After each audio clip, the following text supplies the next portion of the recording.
Feel ready to, now that we have everything set up, you can give yourself a big stretch, reach your arms over your head, point your toes, take a deep breath, and then go ahead and draw your knees in toward your chest. Wrap your arms around your legs lightly, keeping your feet next to each other. Just a slow rocking from side to side.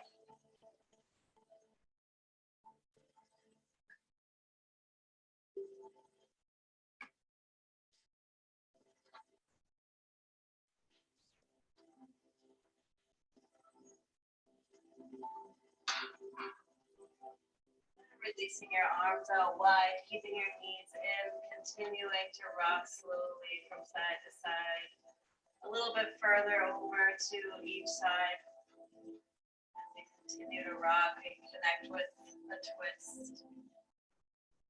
Finding a little bit of core engagement, turning your head away from your knees. Stay with your breath.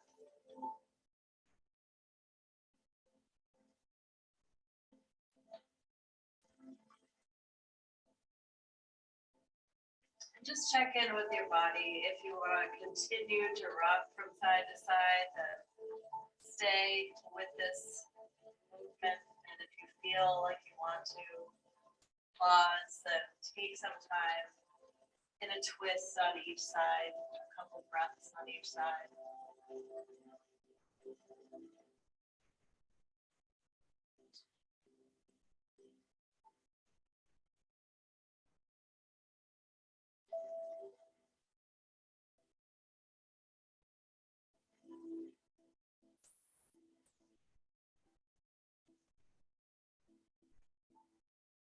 We'll all meet back up at center.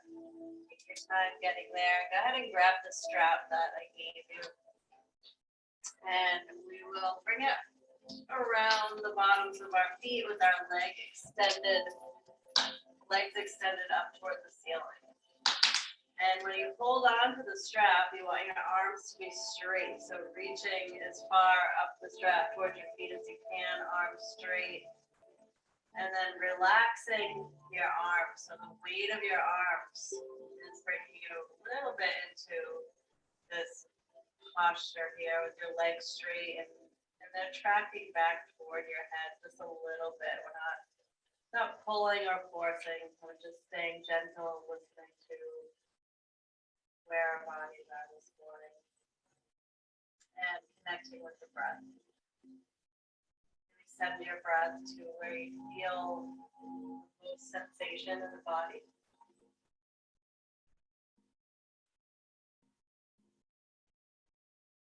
And begin to notice that on every exhale, your legs are able to come back towards your head a little bit more.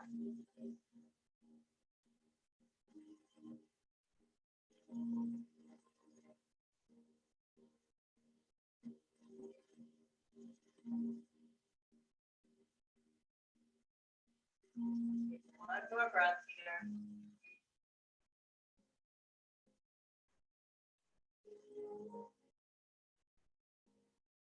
Lightening up on the strap so we can bend and straighten the legs. So as you bend and straighten, you're kind of pressing your feet into the strap. Don't worry about straight arms. That will be impossible as you bend and straighten your legs. Straighten Pretty firm pressure now into the strap as you straighten it back out. You can pull back into it with the strap. So a couple times like that, that firm pulling as you press up toward the ceiling and work to straighten your legs as much as you can when they come up. Good. And then holding again with your legs extended up toward the ceiling. And noticing if your hamstrings relax a little bit, your legs come back a little bit further now. And breathe.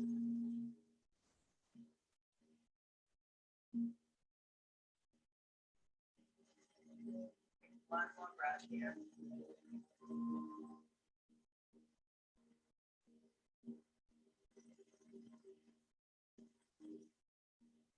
Now releasing the strap, placing your feet on the mat. And let's rock the knees from side to side. Twist it out a bit. Staying with the breath.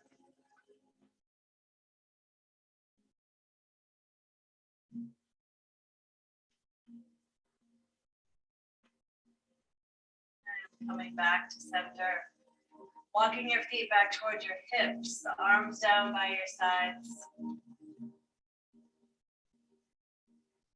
Turn your head slowly from side to side. Just let go through the neck and shoulders.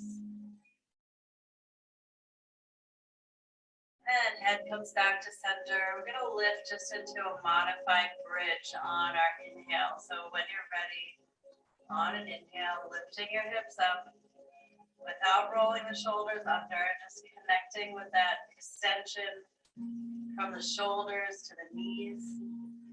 Breathing.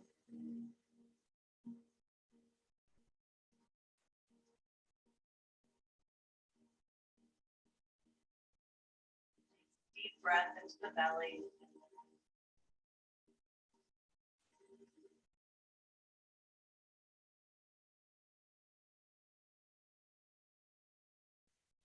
And take 2 more breaths here.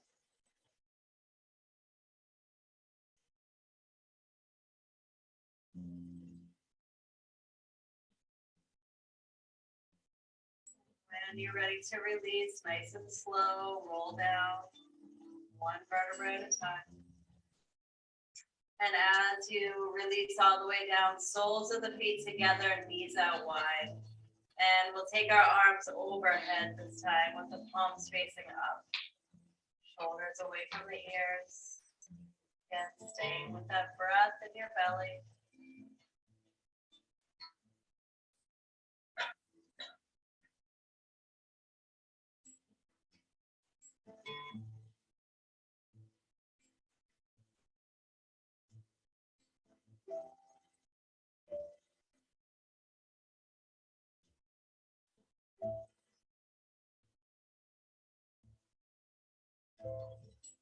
Take 1 more breath here.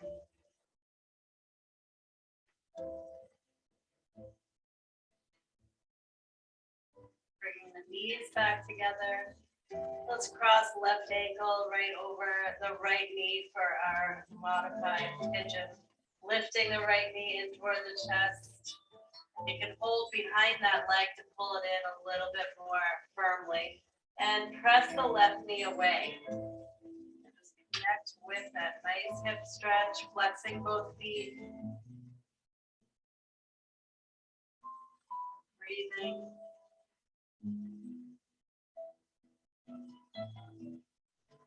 And if you feel called to find movement, then some slow rocking from side to side. Working a little bit deeper into the hip joint movement.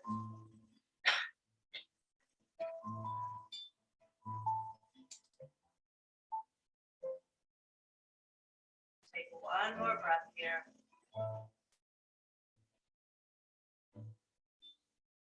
And we'll slowly release. Right foot comes down, followed by the left. Rock your knees from side to side. Make it slow with the rocking and take your knees as far over to each side as you can. So we get into that low back and sacrum. And when you're ready, we'll come back to center. And we'll switch sides. So right ankle over. Lifting left knee in, pressing right knee away. Flex your feet. Find your breath. Get movement. You brought it in on the other side, bring it into this side.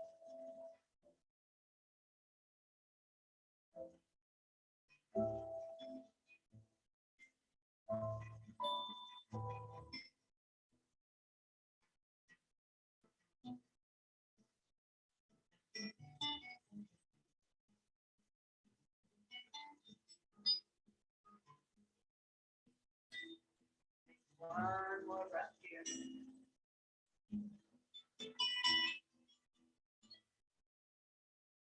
Slowly releasing. Feet back on the mat. Arms back down by your sides. Walk your feet back towards your hips so we can revisit our bridge pose. When you're ready, on an inhale, lifting your hips up towards the ceiling. And then going where you feel guided to go to. Maybe this time you roll your shoulders under and lift up a little bit higher. Wherever you end up, just breathe into your belly. Keep your face relaxed.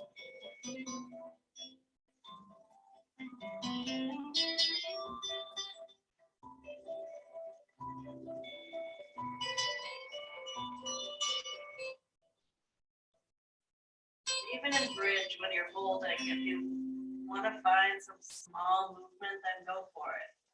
Movement just helps to create space and draw your awareness deeper into your body. Spend a couple breaths in stillness if you choose to move.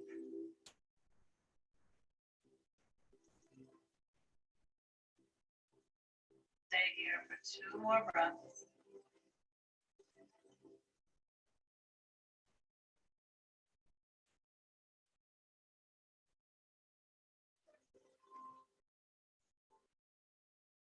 On your release, come up on your toes, inhale, and on the exhale, slowly lower down 1 vertebrae at a time, tucking your tailbone, really lengthening your spine on the mat. And we'll rock the knees again, side to side, nice and slow. And as you rock from side to side, we'll heel toe our feet out a little bit wider. Each time you go from side to side, a little bit wider with the feet until your feet come out to the edges of your mat. And once they get to that point, you can walk them back in again. Continuing to rock from side to side.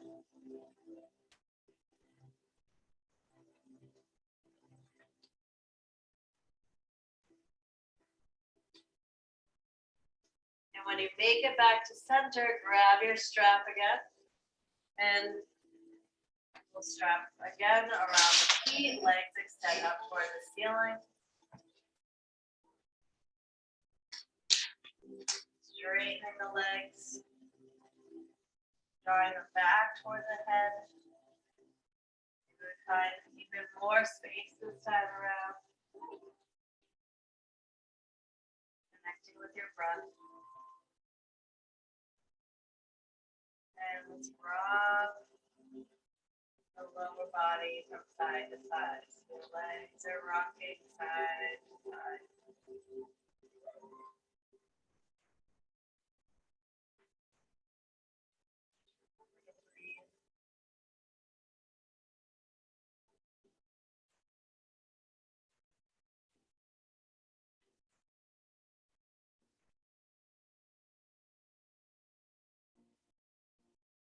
Back to center. Okay, take the strap off, keeping the legs up toward the ceiling. And coming into our happy baby posture. So soles of the feet staying, pointing up toward the ceiling. Knees bend down toward the outer ribs, tracking toward the armpits. And this is another one, either static hold or rocking. Just listen to your body and maybe the combination of both. Stay with your breath.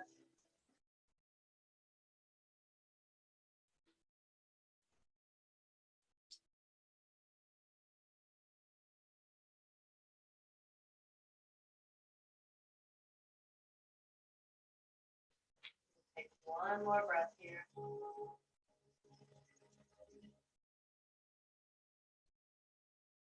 And slowly releasing. Feet back to the mat.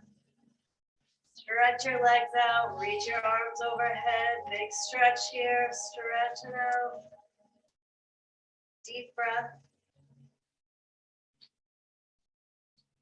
And we'll bring ourselves up to a seated position, either rolling onto your side or rolling on the spine. Making our way up. Hopefully with a little more flexibility in the lower body and back. Let's come into cobbler's pose here. Soles of the feet together, knees out wide, sitting up tall. Feel free to close your eyes or have a gentle gaze down toward your toes. Connecting with the strength in your back, the length in your spine.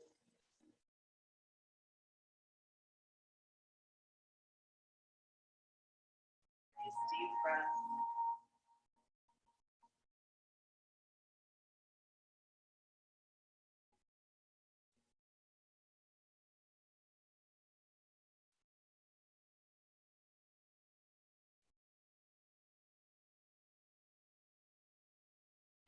Relaxing through the legs. So feel your knees drop. And if it feels like it's within your practice already, then gently press the knees down toward the mat so you open a little bit wider, maintaining the integrity of your posture.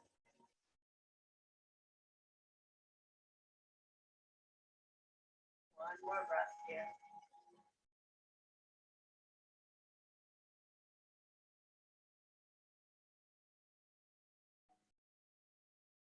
Either coming into easy cross leg or into hero sitting back on your heels for seated cat cow. So whichever you want to work on, depending on how your knees feel, the rest of your body.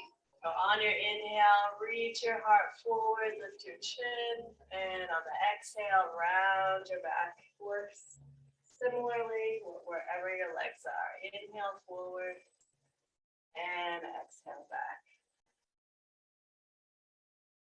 Just move at your own pace. Focus on the spine. One vertebrae at a time.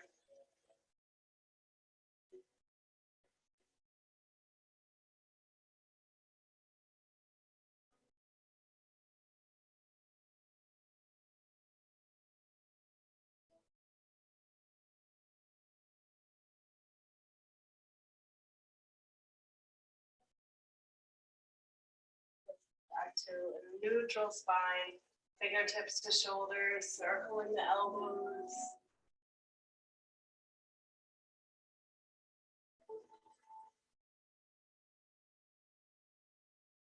And change direction.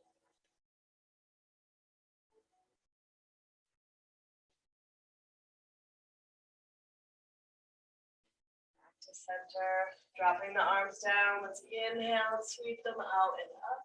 Palms touch at the top. And exhale, releasing the arms out and down, dropping your chin down toward your chest. Inhale, out and up. Relax through the shoulders and exhale, out and down. And inhale. And exhale. We'll take it forward onto our hands and knees. Need to stretch your legs out for a sec. Go for it. Sitting back on your heels. And we'll move through cat-cow here. When you're ready, on your inhale, drop your belly, lift your head. And on the exhale, slowly round your butt. Inhale as you roll through. And exhale. And again, just move at your own pace. Stay connected with your spine.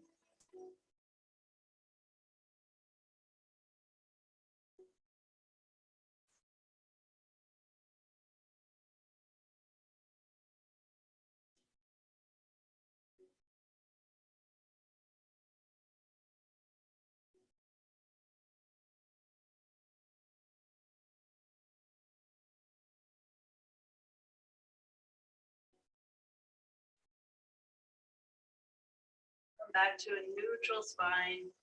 Knees out a little bit wider than hip width. Drop your head and we'll rock the hips from side to side.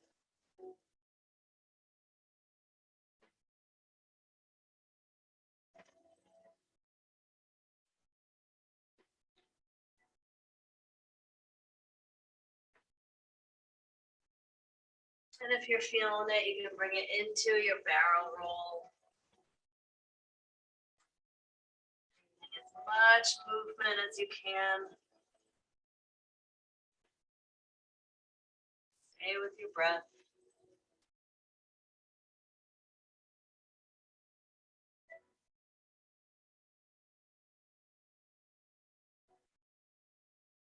We'll change direction.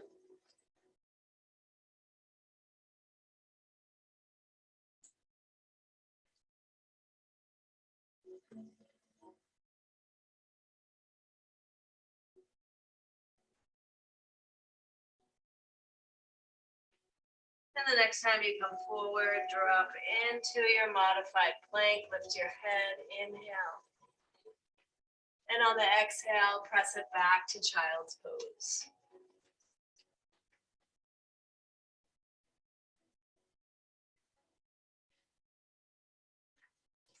Continue that belly breath.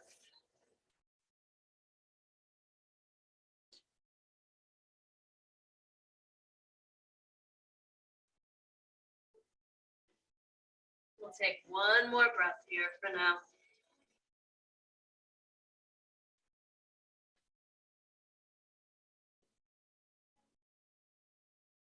Lifting your head, walking your hands forward so your knees come above, your hips come above your knees, and dropping into some form of puppy pose, mindful of how your shoulders feel. If they're super tight, be easy on the shoulders here. And just feel your heart reaching toward the mat.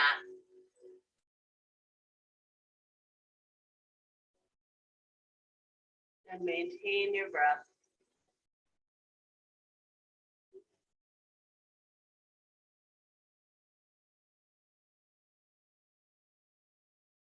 We'll take one more breath here. And to release, we can just sit right back into child's pose. Take a breath.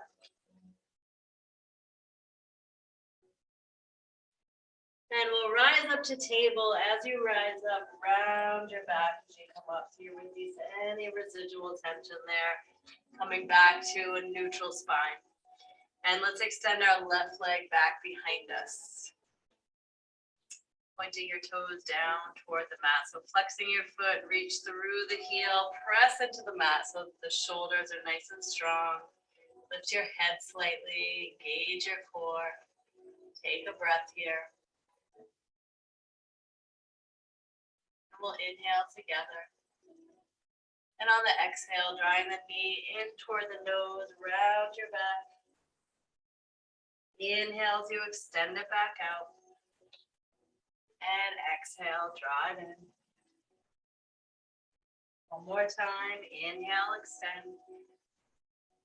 And exhale, draw it in. And we'll come back to our extension. And when you're ready to find balance here, slide your right arm forward and out. Thumb points up toward the ceiling. Stay with your breath.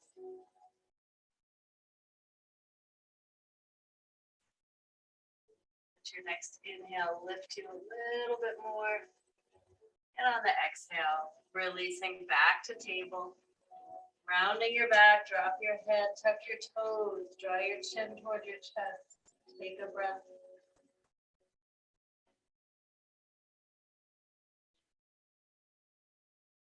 And return back to neutral.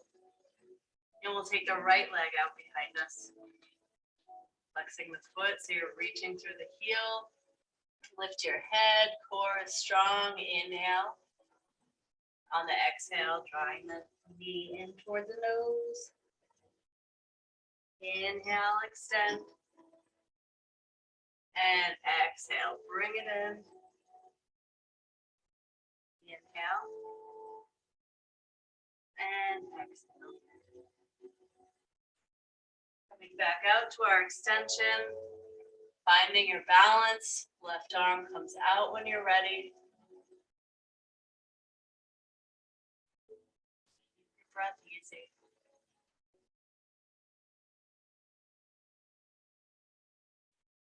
Inhale, lift.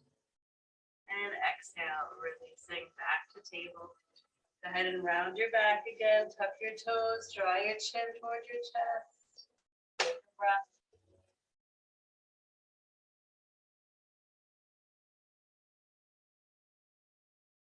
And from here, keeping the toes tucked, let's lift up to down dog. So lifting your hips up toward the ceiling. We'll spend some time here pedaling the feet. Bend and straighten. Drop your hips.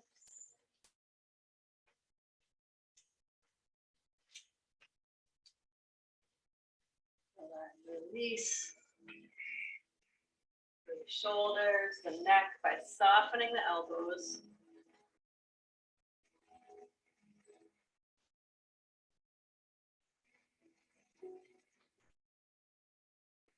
And for a moment, let's inhale to plank. Adjusting your hands and your feet so you create a nice straight line. And then we'll press back up to down dog without making any big adjustments. Take a deep breath.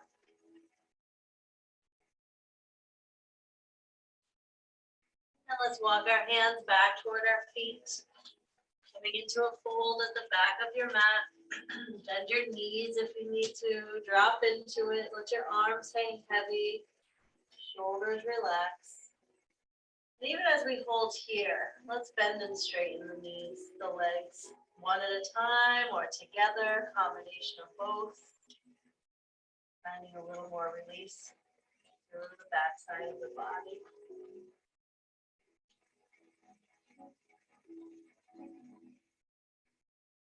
We'll slide our hands up to our shins. Inhale, halfway lift, look forward, draw the heart forward, and exhale, fold.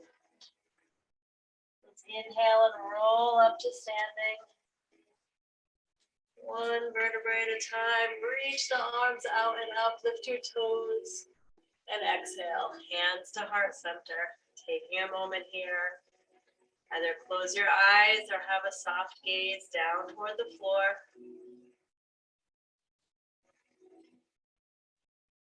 Finding that neutral place in your body, within yourself,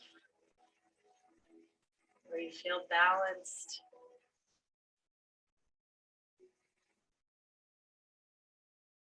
Grounded.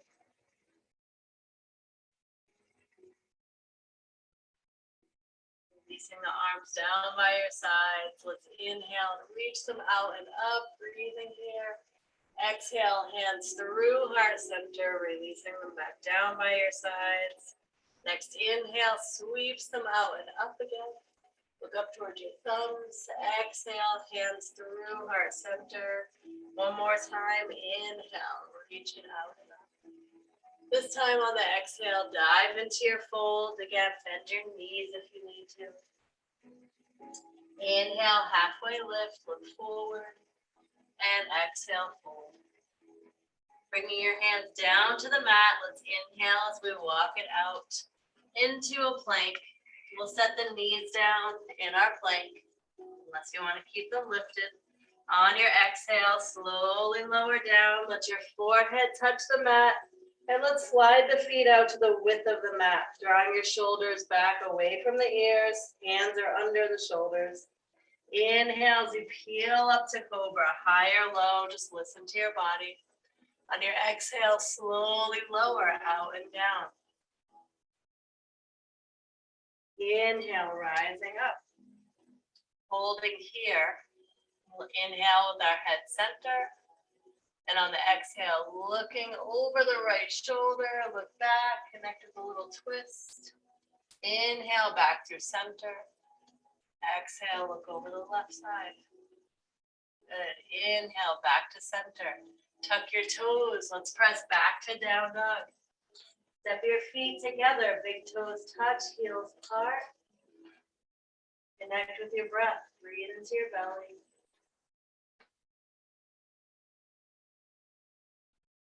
Inhale, left leg out and up towards the ceiling. Big reach. Come up on your right toes. And exhale, go ahead and release the foot back down. Let's inhale, right leg out and up. And exhale, releasing it back down. Look between your hands, inhale up to your toes.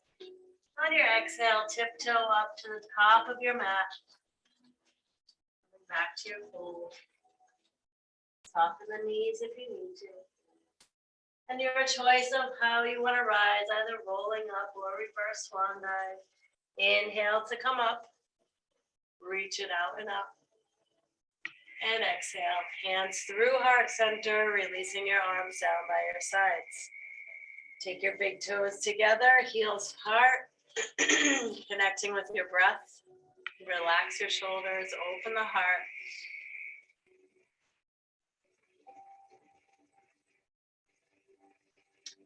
Lifting your toes on an inhale, just feeling into the soles of your feet.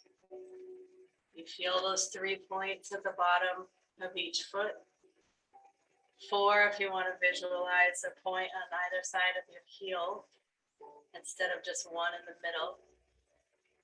Just hold it here and breathe and feel the arch of your foot rising up a little bit. Imagine that's kind of like a suction cup. So when you lift your toes and you kind of engage the bottom of your foot, that it's really grounding you down into the earth. Let your next inhale bring awareness to your knees as they press back and engage. Draw it up to the core. Exhale, maintain that engagement. And on your next inhale, lift the arms out and up. And exhale as you dive into your fold. Inhale, halfway lift, look forward. And exhale, fold. Taking your hands down beside your feet or onto blocks. Let's inhale and step the left foot back. Coming into a lunge. Lift your head in your lunge. Draw the shoulders back. Maybe come up on your fingertips. And we'll just find our engagement in our legs here. So really, like you're trying to draw the legs together. That's how you easily find that engagement. Front toes are relaxed or lifted. And we're working to straighten the back leg as much as we can. Just take a breath here. On your next inhale, lift your hips, let your head drop. And from here, we'll step back to down dog. Without rocking forward, inhale up to your toes, lift your hips high. And exhale, release your heels down. Inhale to plank, knees up or down. On your exhale, slowly lower. And inhale, peeling up to cobra, maybe up dog. Engaging the backside of your body. Tuck your toes and exhale back to down dog. Take a deep breath. Let's inhale up to our toes, look between your hands, and tiptoe back up to the top of the mat. Drop into your fold. Slide your hands up to your shins. Inhale, halfway lift. And exhale, fold. Your choice on how you want to rise. Inhale as you come up. Lift your toes. Find your engagement here. On your exhale, dive right back in. Inhale, halfway lift. And exhale, fold. Hands come down and we'll inhale and step the right foot back. Holding in our lunge.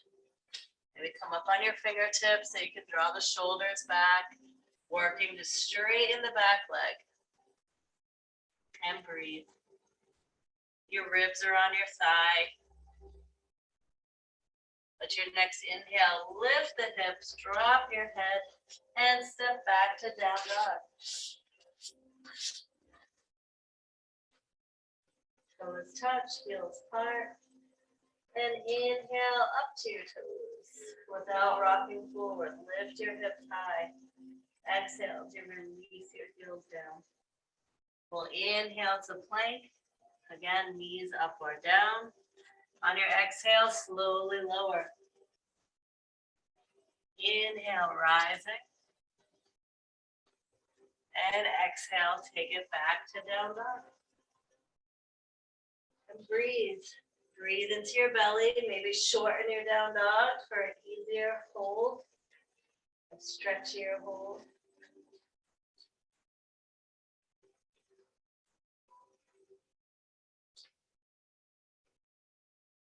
And your gaze back towards your knees.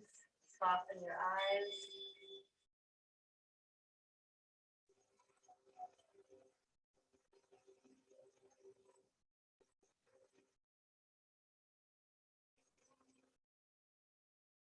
We'll inhale up to our toes. On the exhale, slowly set your knees down. Knees together or knees out wide for child's pose.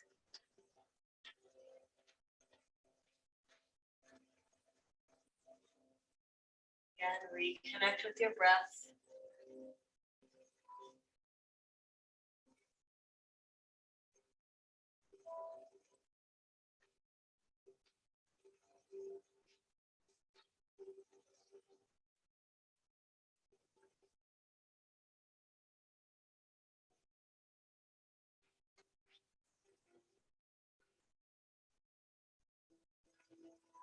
Take one more breath here.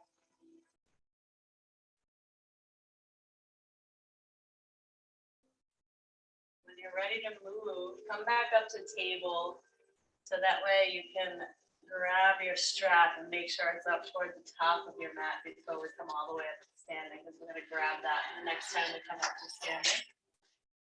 And from table, tuck your toes, come back to your down dog. Take a breath in your down dog.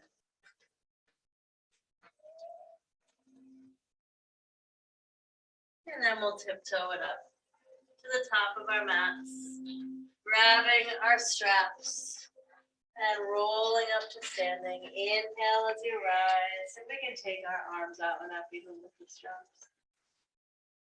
And exhale, release your arms out and down. So we're going to grab the strap with our left hand, start, and bend that arm up. And we want to keep this arm next to our head here instead of letting it flop out to the side. We're going to reach back with the right hand, holding the strap on the left side of the body. And what we work to do is bring our hands as close together as we can on the strap. If you have the flexibility to clasp your hands and you don't need the strap, that's totally fine. Let's relax our right shoulders. This elbow is pointing as upright as possible. Perfect. And close your eyes here. Take a couple breaths. Let's tune in from the toes up. So if we bring our big toes together, heels apart, lifting the toes on an inhale, connecting with the root there. Let it rise up through the legs, knees press back, core is engaged. And pressing the hips forward so you find that alignment so that way we don't have a big arch in the back here. Lift your heart toward the ceiling, lift your chin. even if you need to take another breath here. When you're ready on your next exhale, slowly begin to fold. Mindful of how the right shoulder feels. Bend your knees if you start to feel a lot of tension in the right shoulder. When you come down into your fold, take a deep breath.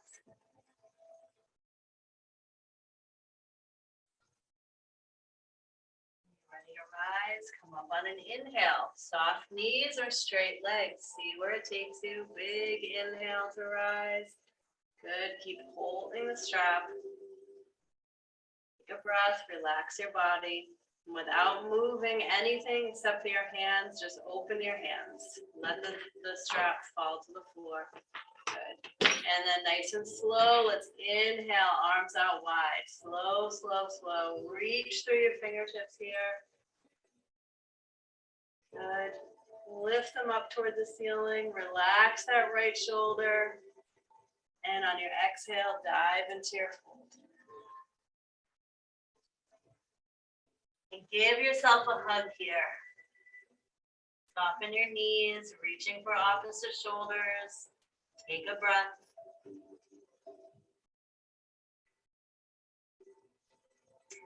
Next inhale draws you back up to standing, opening the arms out wide. Inhale.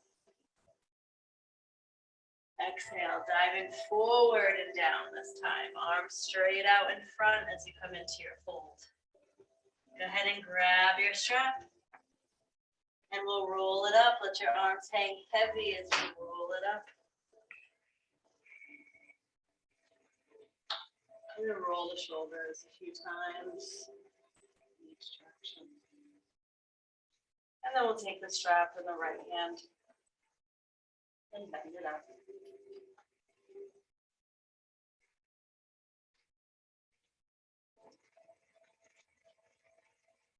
Just finding your hand position.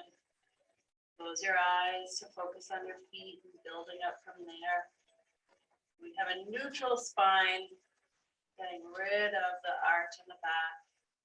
Inhale as you lift your toes, strengthen the legs, the core. Lift your heart, your chin, and exhale, take it slow as you fold. Mindful of how that left shoulder feels. Soften your knees. If the tension grows too strong, of course, you can always ease up on the strap if you need to. Take a breath while you're down there.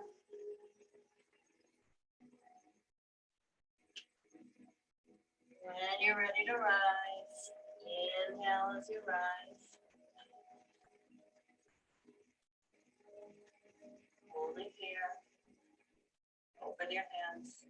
Let the strap go. And then take it slow as you inhale, arms out wide. Reach through your fingertips. Extend them up toward the ceiling. And exhale as you dive. Letting that blood flow. Let's inhale, halfway lift here. And exhale. Inhale, rising up. Let's reach it up. This time on the dive, arms out and down. Exhale. We'll inhale, halfway lift. And exhale, fold. Bringing your hands down beside your feet, let's step back to plank. Inhale as you come back to plank. And we'll set the right knee down, turning the lower leg out to the side for a little kickstand. Let's open to our side plank, modified side plank. Left arm comes up toward the ceiling. And that left leg is straight out, not to one side, not front or back, just straight out. Maybe we lift it.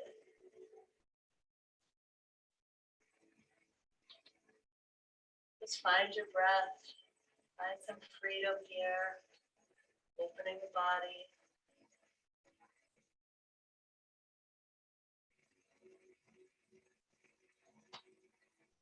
Take one more breath here. Slowly returning back to our plank. Take a breath in your plank. And we'll take it over to the other side. Left knee comes down. Just building into your side plank. Stay with your breath.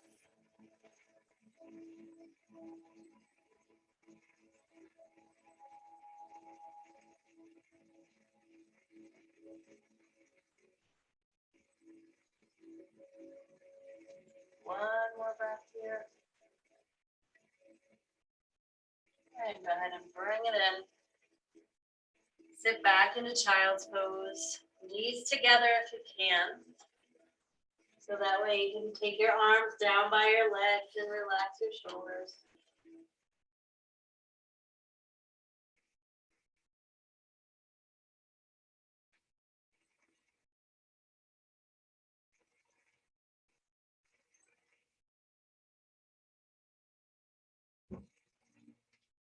One more breath here.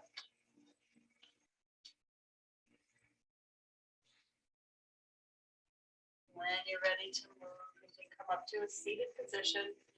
Swing your legs out in front. Make sure you have enough room to lie back.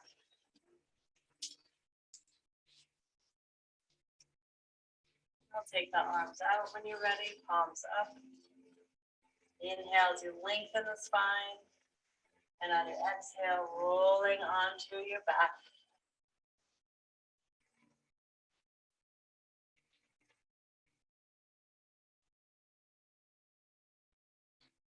Good. When you get there, knees back in towards your chest. Time a firm hold. Wrapping your arms around your legs firmly, feet next to each other. Drawing the shoulders back toward the mat. Breathing into your belly. Take 3 deep breaths here together. Inhaling, feeling your belly press into your thighs. On the exhale, draw them in a little bit tighter and hold it there. And we'll inhale again. Exhale, draw it in a little bit more. Last one, inhale. Exhale, a little bit more. Keeping your knees in, take your arms out wide. And then go ahead and lift your lower legs so they're parallel with the mat and your knees are just above your hips. So you have a 90-degree angle there. Engage your core, draw the navel back toward the spine. Continue to breathe as you hold here.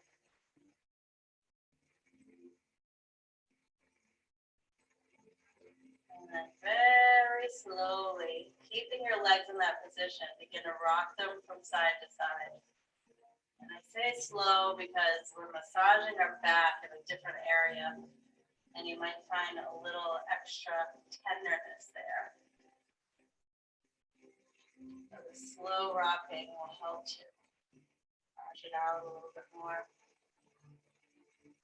And it's also just a different feeling on the core. You want to stay extra mindful.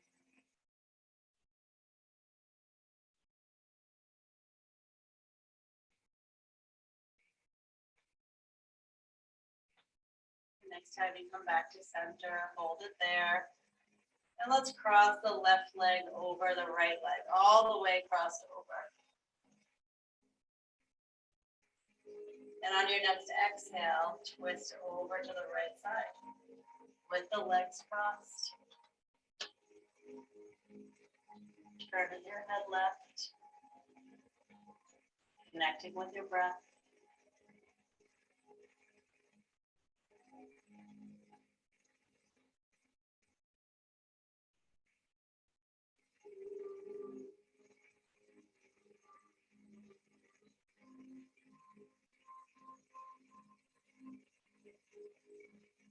And on your next inhale, make your way back to center. Uncross the legs and switch right over left. On an exhale, over to the left side. Turning your head right.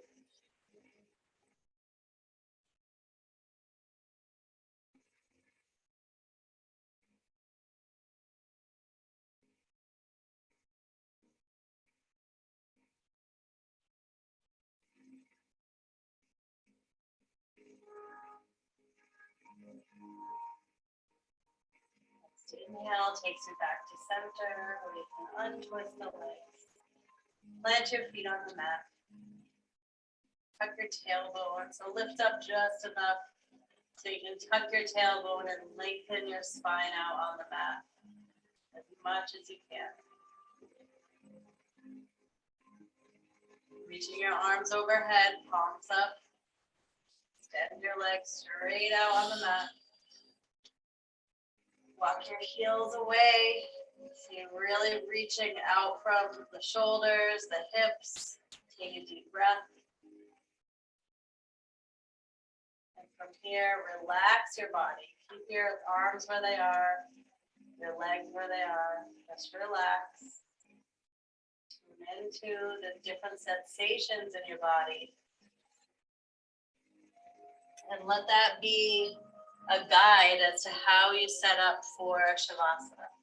So if your low back feels a little tender, then I suggest sliding a bolster under your knees. You can just raise your hand. I can bring you a bolster. If your shoulders are feeling a little bit off, then rest your hands on your belly today. And when you're ready to make those adjustments, go slow.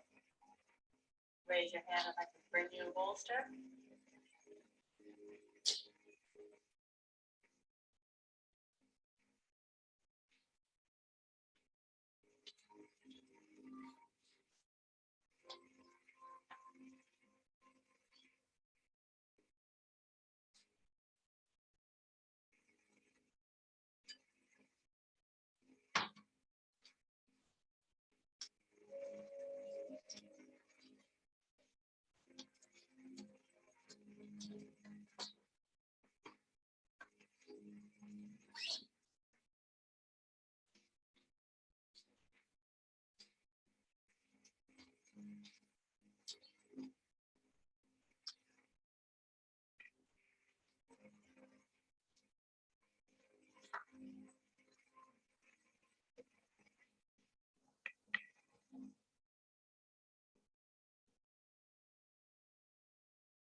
Small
movements.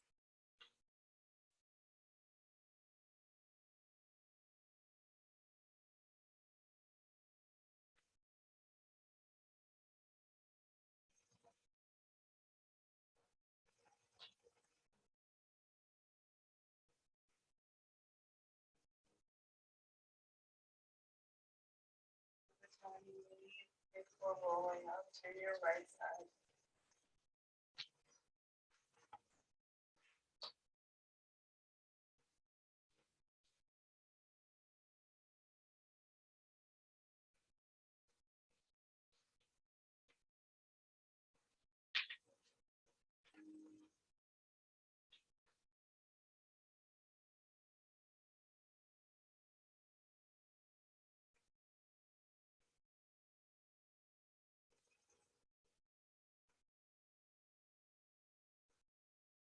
We gather the energy of our practice into our hearts. We reflect on loving kindness, well-beings of happiness, and the causes of happiness. beings be free from suffering and the causes of suffering. May all beings never be separated from the supreme joy that is beyond all suffering. May all beings abide in equanimity, free from attachment, aversion, and sorrow.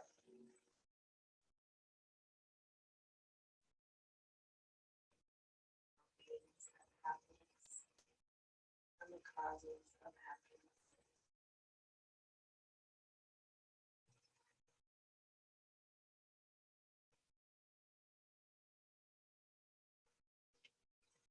Slowly supporting yourself up to a seated position.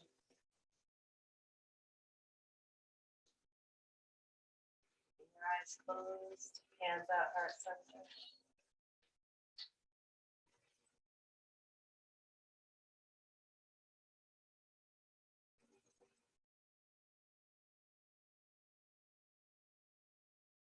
With gratitude, generating gratitude for one another.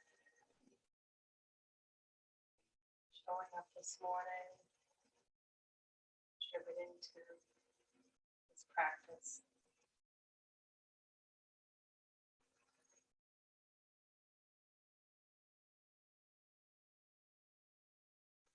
Bowing our heads down toward our hearts to honor the wisdom within.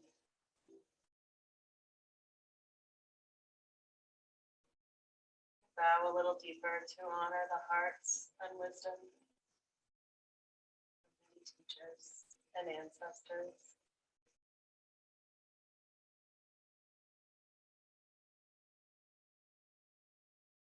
Join me in sealing the practice with the sound of the Om. We'll take a deep breath in.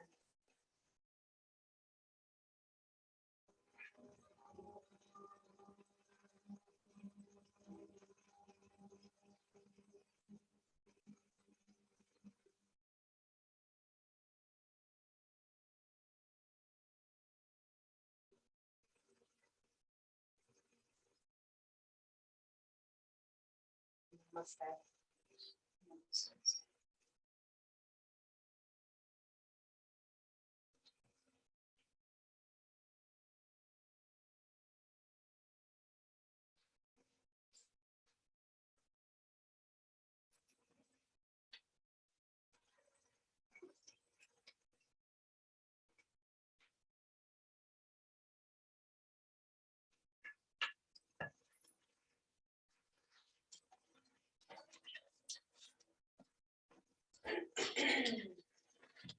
Meditation will start in about 5 minutes.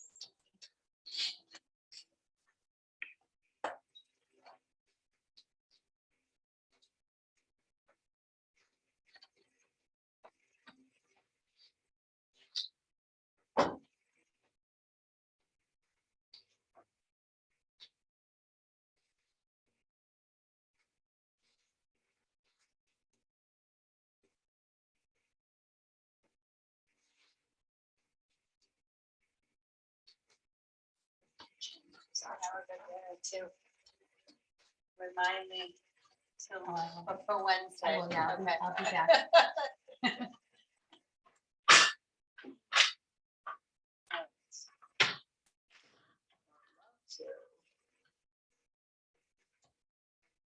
Continue with the meditation that we did last week.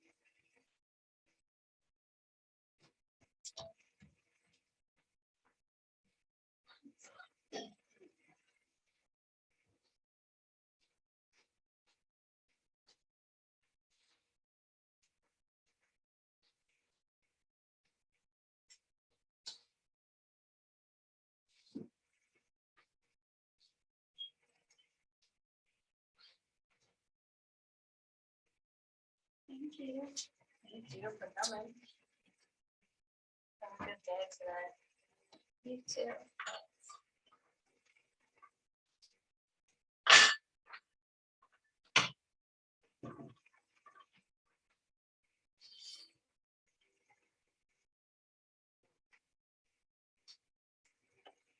We've had a lot of people sign up for the roundhouse. We have. Yeah. Mhm. Last time I checked, I think it was 12.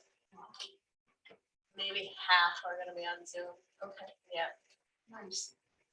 Yeah, I know. It was, I think only 2 were from the studio, Okay. so the rest are all new people. Yep. I know that there have been a couple of other people from New Hampshire that have been on the Massachusetts one, Yeah. so Yeah, because a few people emailed and said that they're from, they're still a couple hours away, right. so they'll most likely Zoom in. But even some people that are like an hour away, sounds like they're gonna try to come in person. And yeah, so Nice. I know. I'm excited. We still need to finalize all that stuff. Yeah, I think everything that you said last time looked good. Like that makes sense to do that order. So I was thinking, how much is the theme now? I think we were just gonna keep it the same. The first meeting, call it that. Call it that. Yeah. Because it still is, like, even in that 3rd episode, it still is in the process of meeting. Right. So I think it's okay. And then, so today's what is today, the 7th? I don't even know. It's like 6th, all right. 6th. 6th, somewhere in between. Oh, boy, that's funny. So I'll send an email. I'll send it out closer. We still have time. Oh, yeah. 20 seconds. Are you staying for meditation, Michelle? All right, cool. All right, almost.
Yes.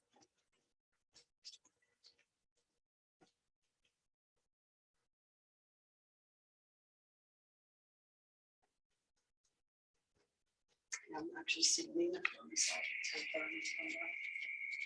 Song for a half hour. I was like, there, I set up the song, but then I turned it on. Oh, you didn't do it at 9? No, it was 8:30. And so then there's. I know, and last time it went over, so I'm glad you signed up for 9:30. Yeah. I'm glad you told me to do the phone. But let me see if it's actually. Nina? Nina. No, she's in Wyndham. How far away? How far? She's, do you know Wyndham? It's on 111. Yeah. It's far. First, we're on our own and then. Yes.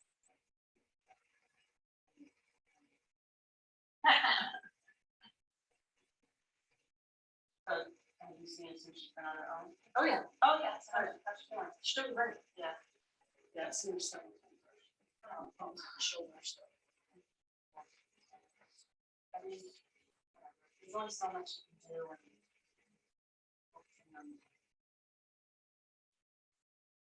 And I thought back to chiropractic, so I'm like, okay, now I just need to add the massage. Where do you go for chiropractic? Right to the max. Oh, okay. So where, I see a girl. Yeah. She's, I work in Lexington, my office in Lexington. Oh. There's a place in Lexington I was going to as well, but so this chiropractor, she's like 71. She used to be with the practice I was going to, and then she moved to, she went, it was the first time a couple years before out of school, and she moved to a bigger practice, and she wanted to get experience in different places. And she ended up in Somerville. Oh. And I'm not driving Somerville. But she's smart. And her husband bought a house in Whitfield. And the house, it's funny, it's like old, but it's like not old, but it's redone, old and modern. And whoever owned the house before is a hairdresser. So they had it was built into the side of the house. So she's slowly building her own business with her because she's going to have kids, right? So Right. that's perfect. So it's funny. I really, really like her. I like the practice that she came from in Lexington because the woman is like 2 years older than me. I love her. But I also loved Dr. Tony for her, just her. She's athletic. She's so I'm going to her another life. That's a big long story, but. No, that's okay. I would love to find a chiropractor. So the one that I do have used, she doesn't, she only takes a few patients. She had her own practice and then she got into a car accident and had a lot of rehab and stuff. So she only sees a few patients and at her house. Yeah. So I do go there, but she doesn't bill insurances. Same. Dr. Tony started. She at her house. She doesn't do insurance. We just paid $45. Yeah. So And I can submit it into my insurance company and I'll get reimbursed, but it's just. I just assume not, and I would like to support, small businesses because whatever. Right. Yep. I'm the same way. Yeah. Yeah.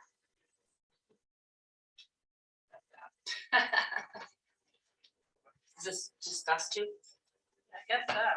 We might have someone, like I said, on Zoom, because there were 9 people signed up before. So weird. I said, that's so weird. I know. I don't have a separate Zoom link for the morning. I Oh. just send it out and I have it on, so I don't really know who's who. Oh, gotcha. It doesn't matter because I'm, my commitment was just that I'm going to be here no matter what. Yeah. Doing this, so. So last week we did breathing, heart suture meditation. I don't want to continue with the same one. I was very interested when he was like, and now we're going to listen to hymns from the rig bed, but then it didn't go into it because I had it stopped. So we'll continue with the meditation from last week. So get comfortable. Whatever that means to you.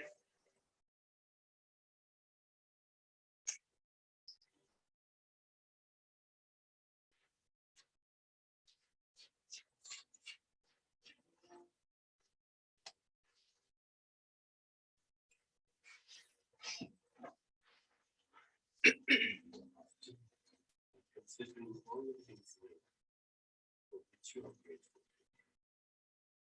Think about the people that you love, people who share their love with you. Spend a few minutes now reviewing the gifts in your life for which you're appreciative.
Keeping your awareness in your heart, let go of all grievances, resentments, and regrets.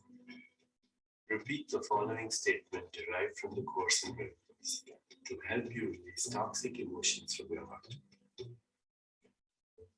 Every decision I make is a choice between a grievance and a miracle. I relinquish all regrets, grievances, and resentments and choose the miracle. Every decision I make is a choice between the grievance and the miracle. I relinquish all regrets, grievances, and resentments. Choose the miracle. Every decision I make is a choice between a grievance and a miracle. I relinquish all regrets, grievances, and resentments, and choose the miracle. Now think of anyone you may be holding a grudge or a resentment against. Visualize them in your awareness. Practice forgiveness. Recognizing that everyone is doing their best from their state of consciousness. Have the intention to forgive others and yourself for any trespasses that may have resulted in pain.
Having let go of resentments, grievances, and regrets, and having Having embraced forgiveness, bring your attention back to your breath. Observe it for some time, and now introduce the intention for your breathing to slow down. Do not forcefully change your breathing pattern. Simply have the intention. Tell your breath, slow down.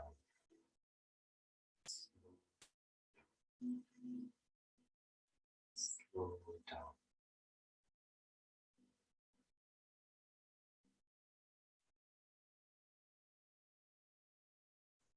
Now bring your attention to the location of your heart in the middle of your chest. And with complete awareness, sense your heartbeat, either as a sound or a sensation. You should be able to do this with a little practice.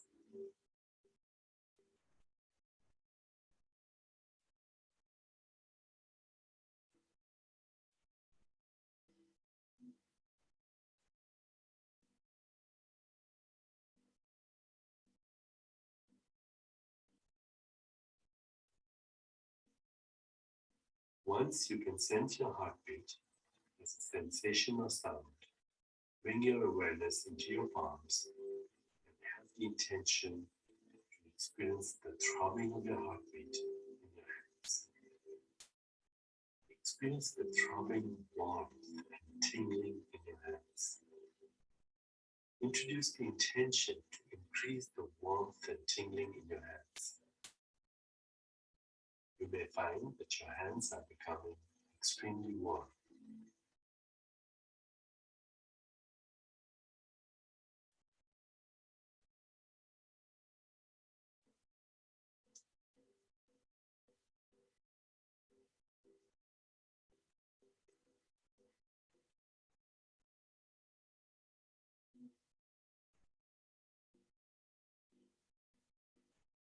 Now bring your awareness into your face and again have the intention of increasing the blood flow to your face. Feel your heart throbbing in your face.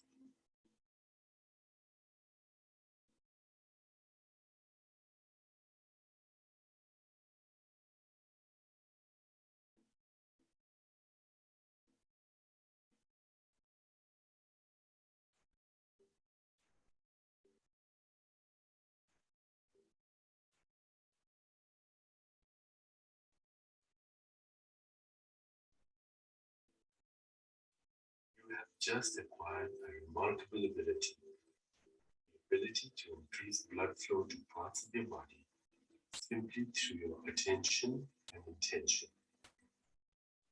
This is a complicated process physiologically because in order to increase the blood flow to a particular part of your body, you have to redistribute the circulation of the blood. For example, increasing the blood flow to your hand decreases the blood flow to your head, and is frequently used as a procedure for the relief of migraine headaches. Increasing the blood flow to your face requires redistribution from the kidneys and liver. You are able to accomplish this by simply quieting your internal dialogue or listening to this music, practicing gratitude and forgiveness, and learning to work with your attention and intention. We choose the hands and face as good examples because they're rich in nerves and provide you with good feedback. And just as you can generate these changes in your face and hands, you can bring about physiological changes in any part of your body through attention and intention. Now you're ready for the next meditation. Bring your attention back into your heart and imagine a point of light pulsating in your heart. Bring your attention back into your heart and imagine a point of light pulsating in your heart. Think of this light as the light of your soul and experience this point of light pulsating in your heart, matching the throbbing and beating of your heart.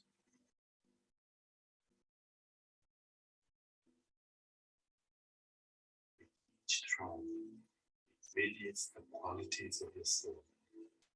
Love, knowingness, and bliss. Sat, Chit, Anand. Love, knowingness, and bliss. Sat, Chit, Anand. Imagine this point of light throbbing with love, knowingness, and bliss. Each throb sends waves of love, knowingness, and bliss throughout your entire body, so that every cell in your body is pulsating with these three qualities of your soul.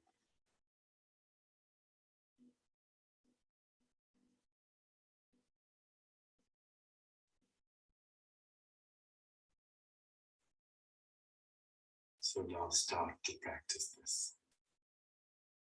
Love, knowingness, bliss. A point of light pulsating in your heart. Love, knowingness, bliss. Pulsating point of light from your heart. Love, knowingness, bliss. Pulsating is a point of light from your heart.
Now that you have practiced this for some time, move this point of light to any part of your body that requires healing.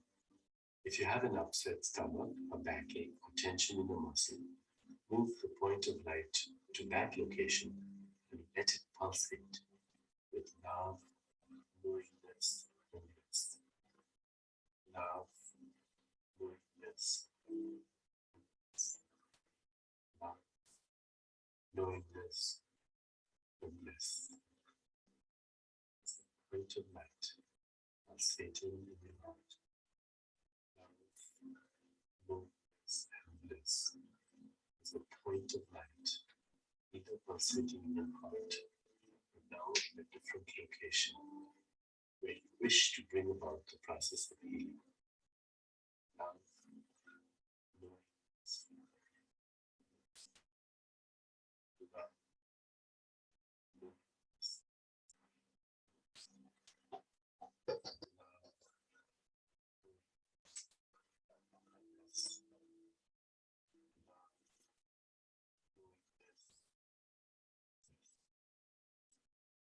Sat, Chit, Anand.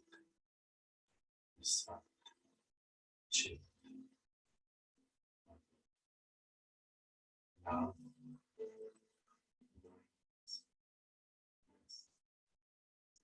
love, knowingness,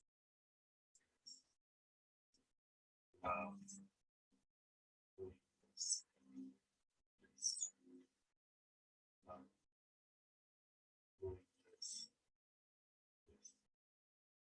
Sat, Chit, Anand. Sat, Chit, love, knowingness, love, knowingness, Sat, Chit,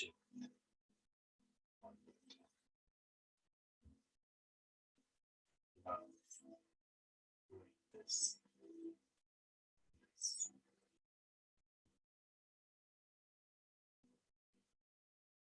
Now bring the point of light back into your heart. Let it slowly fade from your awareness. Now return to observing your breath for a few minutes.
You are now ready for the next component of the soul of healing meditations.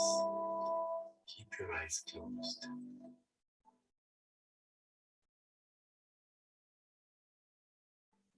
Keeping your eyes closed, now have awareness in the whole body.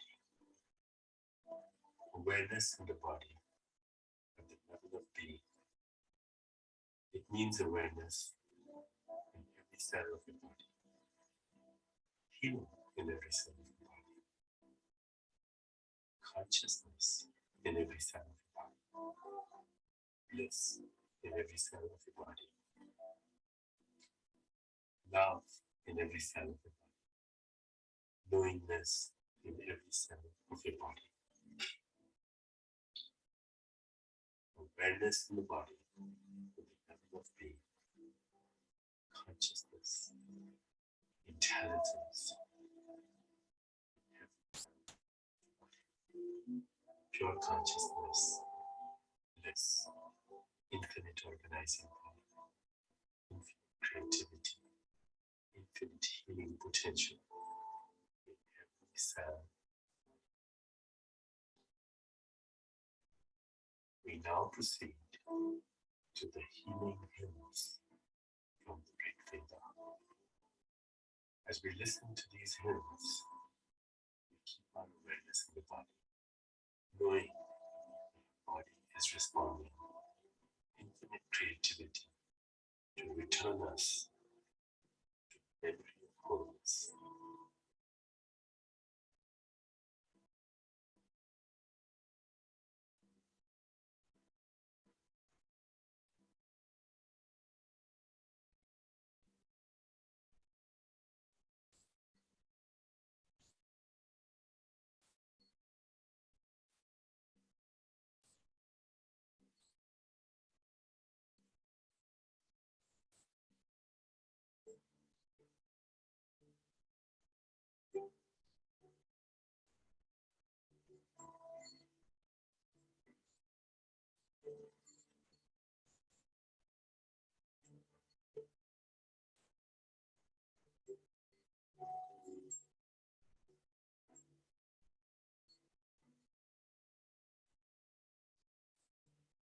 I invoke the vast and beautiful day and night, heaven and earth, Mitra, Varuna, Indra, the mountains, the waters, the vidyas, heaven and earth, waters of the firmament, the whole host of the gods.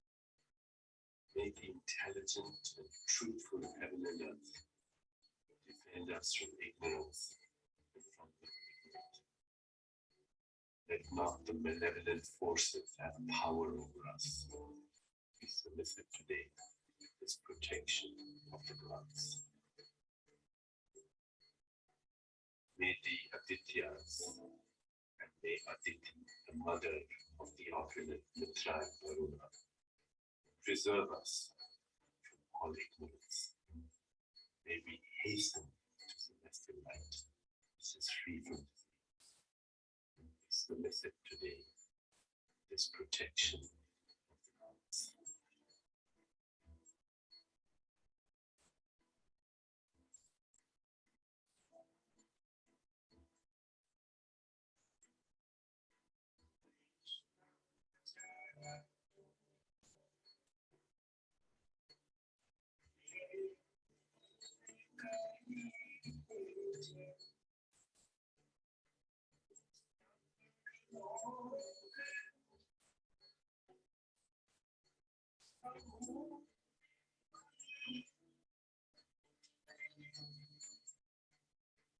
May the sounding stone drive away all evil forces, all imbalanced elements. May we obtain the happiness of the Adityas and the Varus. We solicit today this protection of the gods. May Indra sit down upon the sacred grass. May the goddess be propitious. May the celestial singers hymn to us and honor us. We offer an intelligent prayer for life. We solicit today this protection of the gods. Divine healers, make our sacrifice ascend to heaven, free from injury, happy for the attainment of our desires. May the fire to which she is offered blaze up towards the gods. May the fire of transformation Agni ignite inside us. We solicit today this protection of the gods. I invoke today the protection of the gods. I deservedly invoke today purifying, beautiful troops of the Marus, the givers of felicity, the dispensers of riches. We meditate upon them for the attainment of well-being. We solicit today this protection of the gods. We offer this Soma, the protector of the waters, affluent in life, the delighter of the gods, who is well praised, the glory of the hero, the brilliant ray, the vigor with which we desire today. We solicit today this protection of the gods. Free from illness, free from disease, free from discomfort, let us offer our prayers today, sharing with those who share with us. May those who create imbalance carry off our iniquity in different directions. We solicit today this protection of the gods.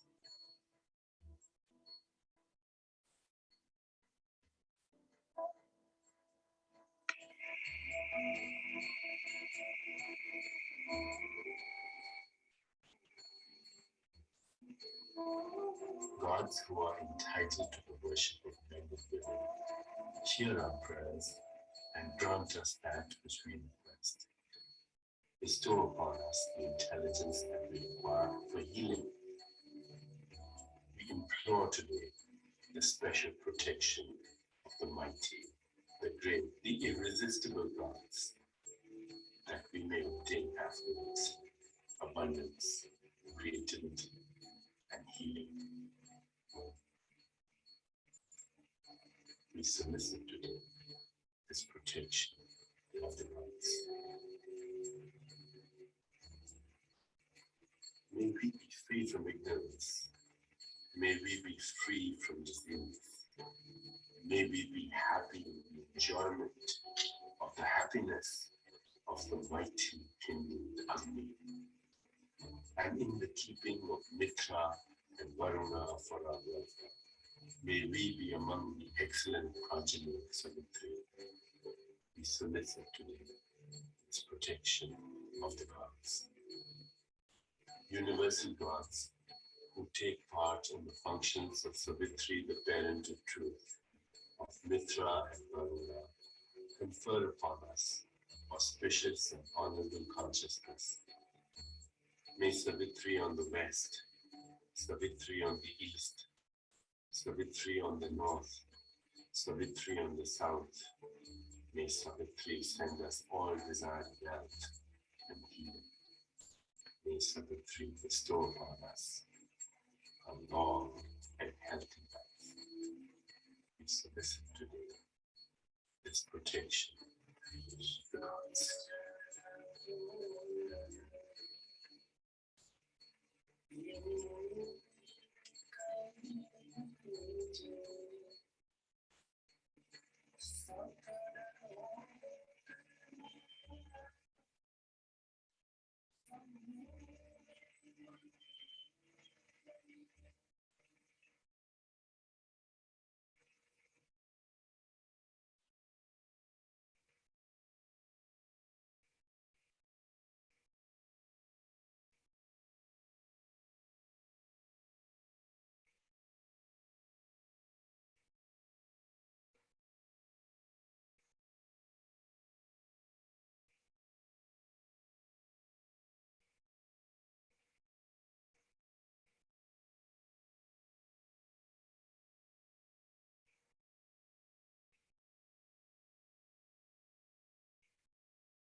Wisdom is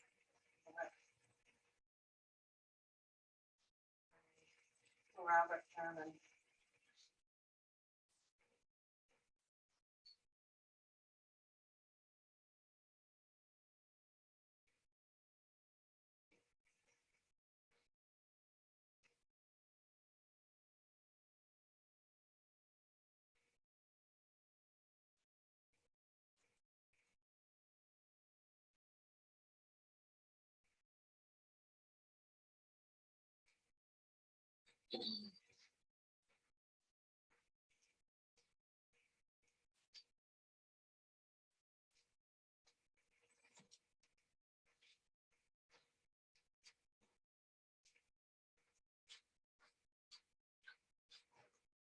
Fine, I'm just. No, it did get chilly, but it's still 72 in here. I think we're just relaxed. Yeah.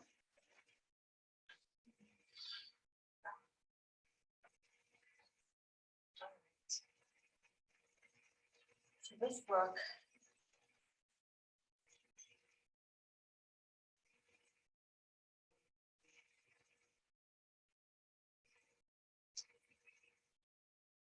is called Wisdom is Bliss, and it's 4 friendly fun facts that can change your life. It sounds good.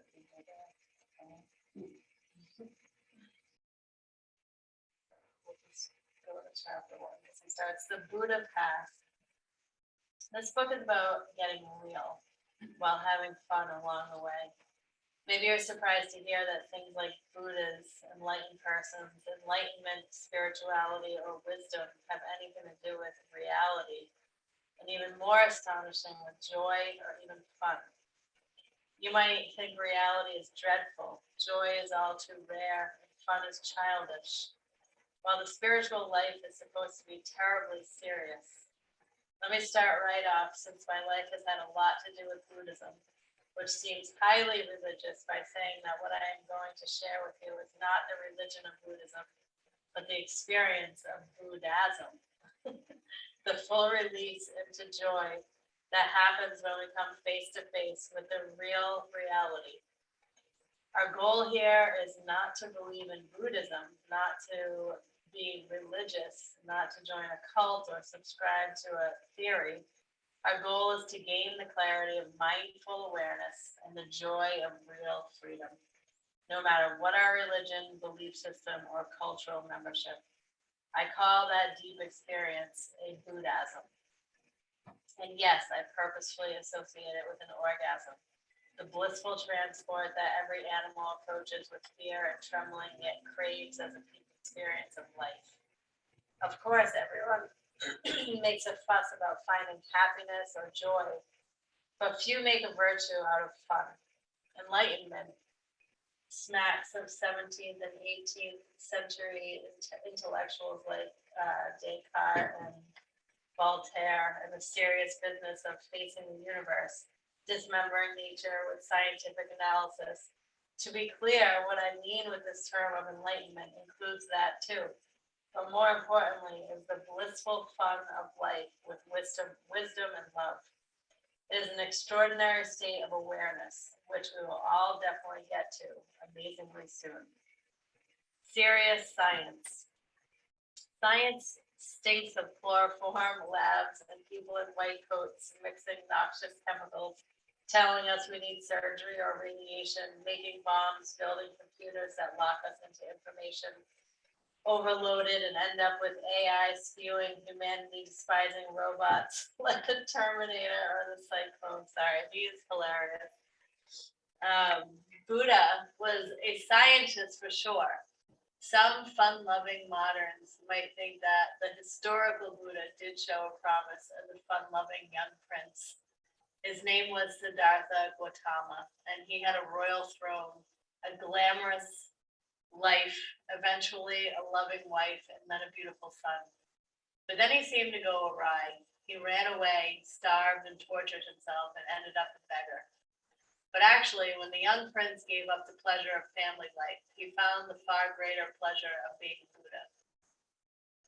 The great discovery of his enlightenment, the one that made him the most famous Asian person in the world, in world history, thank goodness, was that reality itself is bliss. In his very first message, offering us the famous Four Noble Truths, he assured us that his third noble truth, nirvana, bliss, that term I used before enlightenment, is the only real reality of life and death.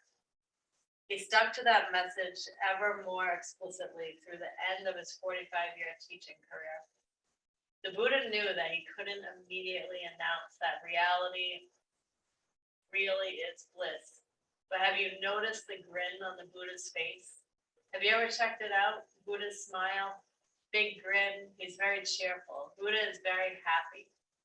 When you become a Buddha, you have a weird experience first where you seem to disappear, and everything else seems to disappear simultaneously. Then the disappearance disappears, and then everything is back. This is the act of waking up and coming to know bliss. Even better, to fully know that bliss is to be that bliss. Such enlightenment is the bliss of experiencing yourself as actually made of light, effortlessly shareable with others. Such enlightenment occurs when you are completely aware of the reality of the world around you, good and bad, while the blissful awakening supports your seeing all the gold and silver linings. You can thus connect soothingly to the tough side of life without getting overwhelmed by it. A true scientist, the Buddha, was totally realistic. That's why at the moment of enlightenment, he broke out in a huge grin. He realized deathless bliss and expanded his being to identify with everyone and everything, everywhere, and every when, while purposefully remaining present to others, as seemingly to be his good old self sitting there grinning under the Bodhi tree. Deathless bliss is nirvana, total freedom from suffering, the blowing away of pain, the profound immersion in the real, really real. It is totally good, the ultimate enjoyable experience, the blissful freedom from suffering of any kind, the timeless and timely freedom from death and infinite life. Sounds good, right? The great fun is that you do not need to abandon all of your many loved ones. You engage in your world joyously. When you wake up in this way, you effectively help everyone you encounter come to enjoy the very same bliss, which you see they already have deep within themselves. All beings possess the same ability to wake up and become enlightened. What a great discovery. So what is Buddhism anyway? Today in the modern world, Buddhism, as represented by its best leaders such as H.H. the Dalai Lama, is not a religion seeking to convert you. It's not asking you to drop your birth religion or your secularism. Rather, it offers you a time-tested method of developing your own intelligent understanding of reality, ridding yourself of living in denial on any level. For example, we usually live with the denial of death. You don't think about it. You are afraid it will depress you. So you have no motivation to look into it and don't want to face it. You think to yourself, well, we'll all be zipped up in a body bag and then we'll be reduced to ashes or something like that. We do allow mourning, but we nevertheless keep up the denial of death, especially our own, whenever upcoming but inevitable death. If you live in denial of reality, you will invest your life in fruitless occupations. You will want to live in a multi-million-dollar mansion, but all its rooms and views will mean nothing once you die. You'll pursue it because your denial of death. This is an impermanent reality. It is a changeable entity, but if you open up to death, do meditate on it. This body of mine, this identity of mine as inhabiting and make force my body, I won't keep them. What I do know, maintain house, food, youth, beauty, pleasure, all will be fruitless in the long run. Of course, you should keep your health to be able to use your mind and body to good effort, good effect. But your main effort should be, what am I? Where am I? What should I do here and now? You will focus on how to remain conscious when going beyond your death, on the quality of your continuation. When you do not live in denial of death, but wake up, think about it, and meditate upon it, you'll be preparing for a good continuation while becoming more and more conscious about your day-to-day living. You will therefore live more realistically. If you are a Westerner or anyone really, you don't know much about Buddha and wanted to get educated, start reading some Buddhist texts. You can keep going to your current religion or to your MIT temple of secularism to maintain your belonging to the supportive community you grew up in. But try to expand your education by using the Buddhist literatures and therapeutic practices to become more realistic and have more fun. You can do yoga to learn about your body, where the cramps and blockages are in your muscles, your circulatory system. You can do mindfulness meditation to learn how emotions arise from ingrained ideas, and rote thinking, giving you more freedom and more critical leverage over what you believe and think, how you act in situations. All of this takes you in the direction of greater realism. And there are many people out there who will try to help you learn more, all without imposing Buddhism as a religion. Okay, be surprised and skeptical, no matter. I challenge you to take a look at this completely new perspective. Just like the Buddha, yes, you too can be a scientist, test the teachings, and ultimately master life in unbreakable joy and overcome all difficulties. If you dare take up the challenge, you can know freedom from suffering through awakening to enlightenment. This enlightenment I am talking about is totally rational, practical, in solid touch with reality. It is rightly called realistic. At the same time, it is playfully and darkening, ecstatically transcending, sensually and emotionally fulfilling. As I mentioned earlier, even orgasmic. When I say should seem surprising, what I say should seem surprising, even too good to be true, hard to imagine, to be sure. But when you can endure even a bit of cognitive dissonance, you can open up to a new horizon of possibilities. Once you glimpse the possibility of enlightenment, you'll recognize that it was always there, all around and within you, but you just didn't pay attention to it. Too good to be true? The good has to be false and the true has to be bad. Who says so? On what basis?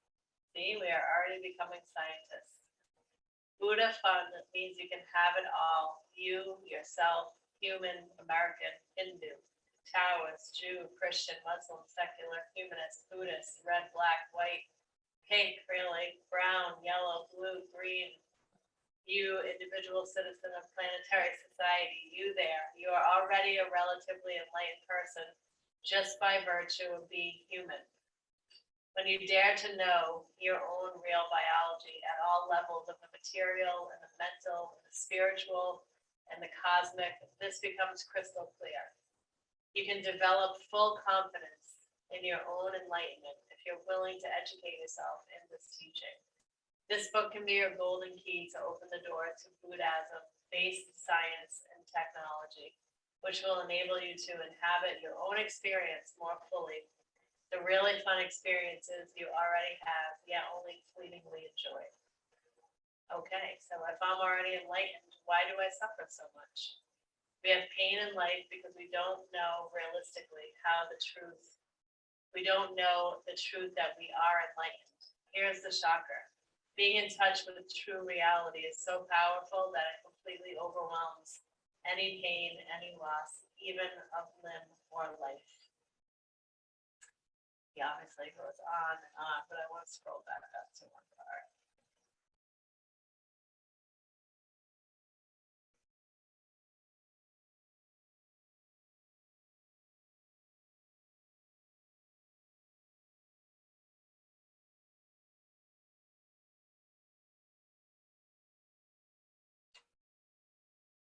Okay.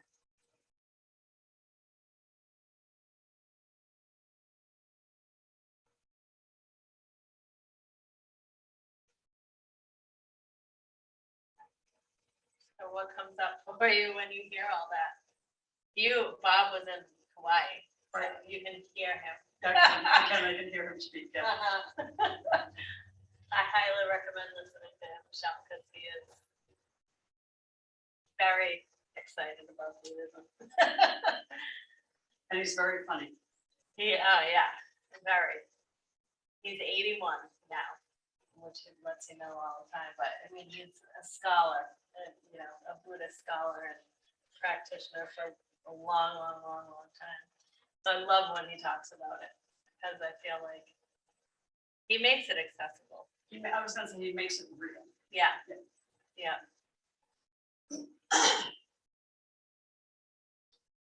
Did anything strike you there in that?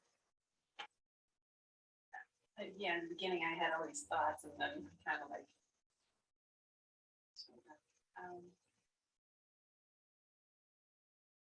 I like about the scientific, it's like true, like real scientists, like that. Not like when they were showing, camera, talking about the white coats, and I was like, yeah. It's very interesting, it just made me about, and also go back to like the meditation when I used to think I was getting chills years ago, and now I'm like, I can actually feel it myself, and I'm like, those are my cells, like just like it's not chills, it's something, it feels different, like maybe I'm in tune to it now, because chills, like sometimes you get a catch a chill, that's a different feeling, but now it's like I feel like I'm sitting here and I'm listening to us and I'm like, absorbing it, and I'm like seeing the light, and I'm doing this, and I'm like, it's just kind of going through me. I'm like, oh my gosh, I'm like in protection. Like I can feel all this stuff. Yeah, That's cool. So definitely. I know, were you guys able to feel the throbbing in all the different areas and stuff? the face, I had a little. I was like, the heart, I could feel that. The face, I was still trying to like. I could not get my hands warm though. Yeah. No, me either. Me But I neither. could feel the throbbing, Yes. Yes. but not, it would have taken a little bit longer to get. It take me forever. My hands are always cold. Yeah. As I was holding them, I was like, no. No, they're not getting warm. I mean, I could like, there was a heat, but not like a heat that actually warmed up my Yeah. hands. Right, Yeah, definitely. But it was interesting to be able to shift it and send it through. Think about areas. Very cool. I love the thought that it's always been the thing that yoga and Buddhism are called the science. I never knew. I never knew that. Really? Well, there you go. I know. Well, I mean, that's why I was like, when Josh, we did it with the teacher training, and I was like, and you've said it a lot, and I was like, wow, I never thought of it. But I'm like, it's tried and true. It's It's been been a method, right? Right. There's a method, and you've been practicing. You do this, and I'm like, that's true science. And I'm like, that's true science, not what's going on in the world now. It's all made up. Whatever they tell you, that's just people saying stuff. And it means nothing. It means nothing. They say it's science. Right. They say, yeah. From the very beginning, I'm like, nope, this is not science. But it is. I mean, that's like, it's kind of hit me more and more, like every time I think of yoga and Buddhism as a science, but I'm like, it really, I mean, when you start to apply it, it works. I mean, that's just, and it's so old. So of course, it's been tried and true for a long time. I think the part that was highlighted that I came back up to, I can't find the other one. And I love his explanation of like it being fun and joyful, like life being fun and joyful. It's like, so there's a Facebook page called Applied Philosophy. And there was a discussion on there yesterday about going to work, like just the misery that brings people. And there was, I think it was Josh that replied saying, but like how it's a choice, like everything, not just a job, is a choice, right? So there's like, I forget who said it, probably was like maybe a yogi. I think I forget who, but it was a yogi, not a Buddha thing, but it's all the same anyway. That like an unintelligent person, we're not really playing on someone's actual intelligence, but they are miserable, right? They do their life hour by hour and they're miserable because they're not doing anything that they want. And then an intelligent person will do their job and then also they'll find hobbies that brings them joy.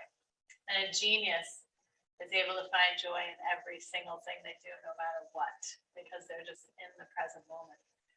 And it was amazing, like the comments, people took that so personal, like that Josh was calling everyone unintelligent because they were all miserable, and he's like, that's not what, like, obviously that's not what I'm saying at all.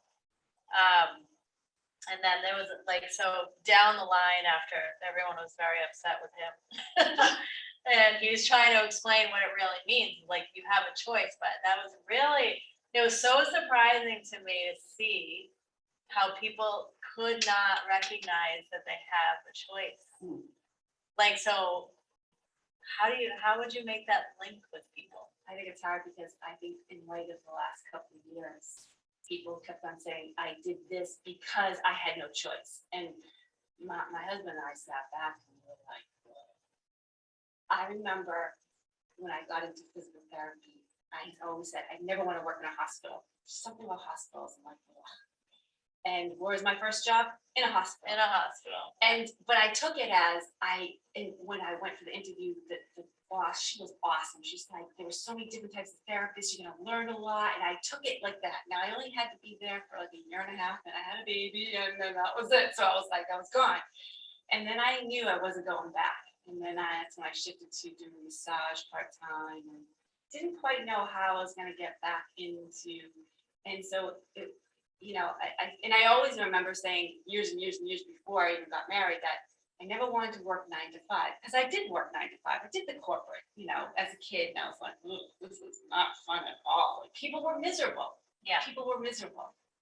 And I just remember, so yes, so having a choice, but I guess your choices were made, like, I guess when you're younger, you just think, I'm just gonna work, I'm just gonna do this just for money. Instead of, so that disconnects, and maybe people are angry because maybe they did things that they didn't want to do. Yeah. And so, that kind of puts them like in defensive mode, like I had to do it because if I didn't, we'd lose our job, my family, food, blah, blah, blah, blah, blah.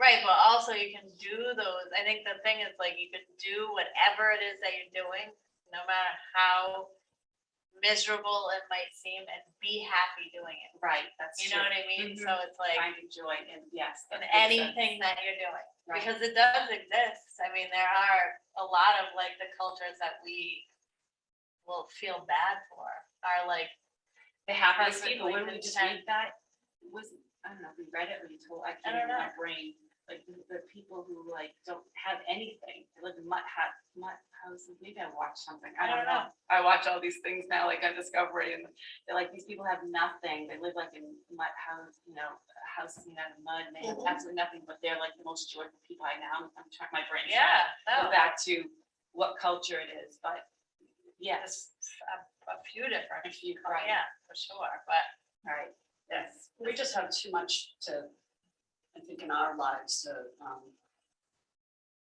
kind of, what's the word that I want to use?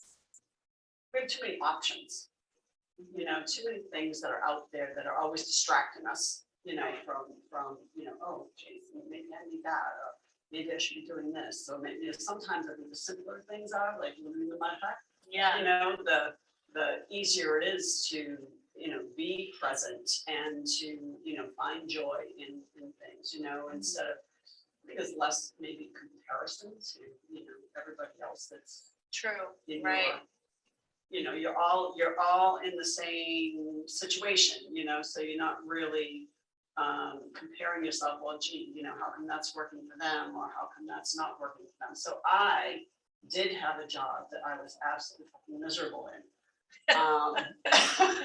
But I mean, I had other outlets outside of work that, I still found lots of joy in, you know what I mean? So I could put up with the misery of that particular job, and I did put up with the misery of that job for financial reasons. Now, it do wasn't- you, knowing everything that you know now, because you kind of came into this after you retired. Right. Do you think you could work like a job that isn't your first choice and be happy? I would not have stayed. No, you know what, I think that. So you would have made a different choice. I would have made a different choice. Okay. I would have changed. Yeah. Definitely what I was doing. Yeah, and I feel like that's an option too. It might take longer, like if you're really like at your core unhappy, then Yeah. it's hard for, I know that And the that's type hard. of thing I was doing might not have changed, because I always, I mean, I was in management, and I always, kind of did the same stuff, but it was the company. Okay, Yeah, Yeah. it was the company I was working for, and Yeah. literally sucked me dry. Yeah. But so you would have made a change. So what made you think that you didn't have the option? I don't know that I necessarily thought I didn't have the option. I think that I didn't have the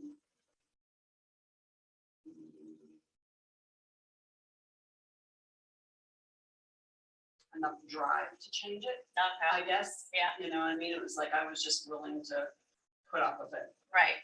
you know. I think too, once you maybe see like a light at the end of the tunnel, you're like, what's another however many more years? Yeah, but no, not really, because I didn't really see that light. I mean, they gave me that light because they let me go. Okay. So Alright. and it was, I mean, I couldn't thank them enough. Yeah, right. Truly, it Yeah. was the best thing that ever happened to me. I mean, I never would have thought that, but, I mean, just walking out of the building that day, Oh, I man. was like, thank God, Yeah, you know. yeah, So then we made the decision, you know, several months later that, you know, I would retire and be available for my mom and Yeah. grandkids and stuff, you know, which was, you know, perfect, but, I'm having flashbacks to when we first met. right? Yeah, yeah, because you would just, that was the, and you were like, yeah, Yeah, because I think that, well, it was probably a year after that happened that I came here. I think it was like a year Yeah. later. I think we were sitting in that room when that was my room. I don't even know, I'm just like remembering you Yeah, when we first met. yeah, because you know what, I think it was probably maybe we were talking about meditation. Yeah. Yeah. Yeah, stress. I think that maybe it was a massage. Oh, you know what? I don't know. I don't know. I'm remembering like the consultation part for where we talked first and then we Okay. probably did the session. But yeah, so yeah, it's an interesting thing, I guess. Maybe like it's not part of like our language, you know, like that we're allowed to, like we're not trained to be happy.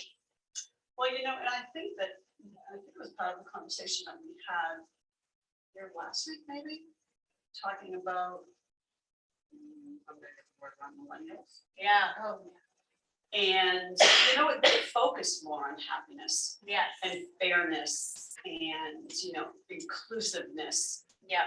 than, you know, certainly my generation. Yeah. You know, did. So I think that, you know, I agree that things are kind of going in the right direction for them. Yeah. You know, they're more open to different things. I mean, gosh, when, you know, growing up and, you know, for me to even have a thought of Buddhism, you know, was just like interesting. So I was doing a meditation the other night and it came into my head. Oh, it was with Sharon Salzberg. And it was a breathing meditation, but you used a word. Yeah. So I used Ram. And so I just kept, you know, repeating, you know, Ram, Ram, Ram.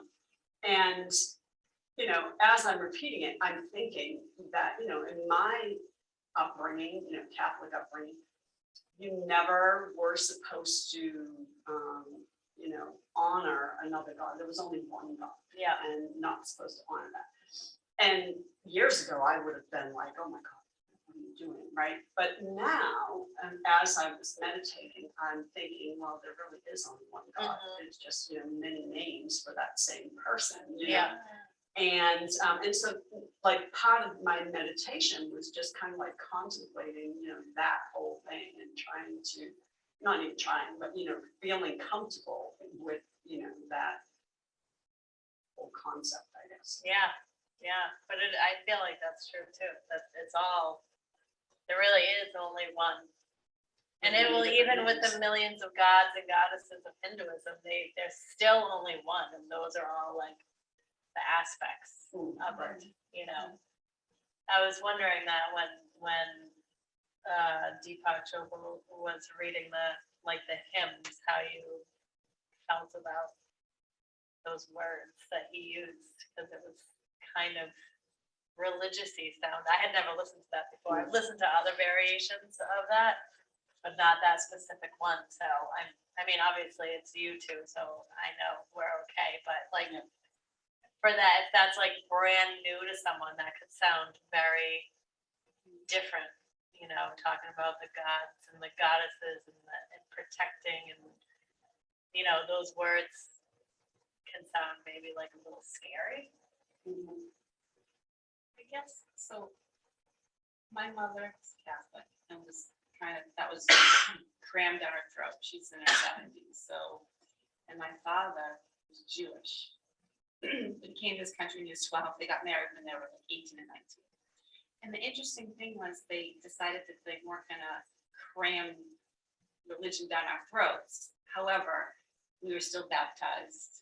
And because my father kind of just moved over to kind of, he liked to go to church.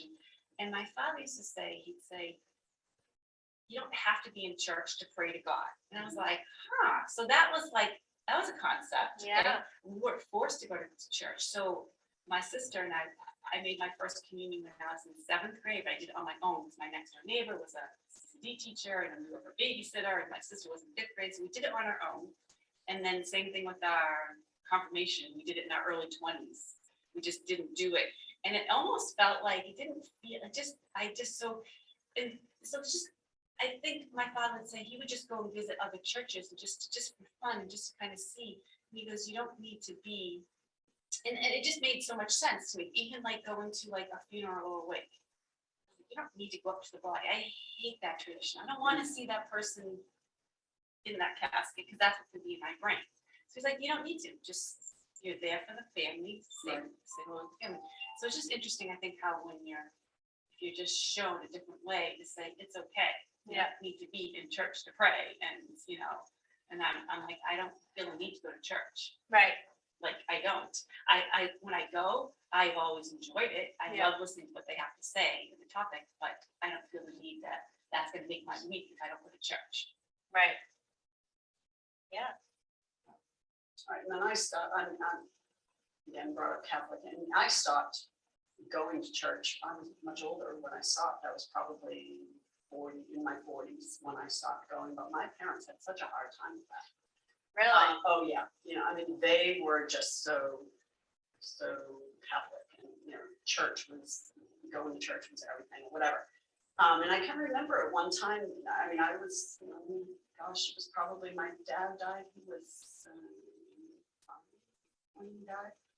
So he was probably like in his 80s or whatever, and he said something to me like, I really wish you would go back to church. And he said, I wish you believed in God and you went back to church. And I said, I believe in God. I said, what? I said, don't worry, I don't need to go to church. I said, God and I have it all set.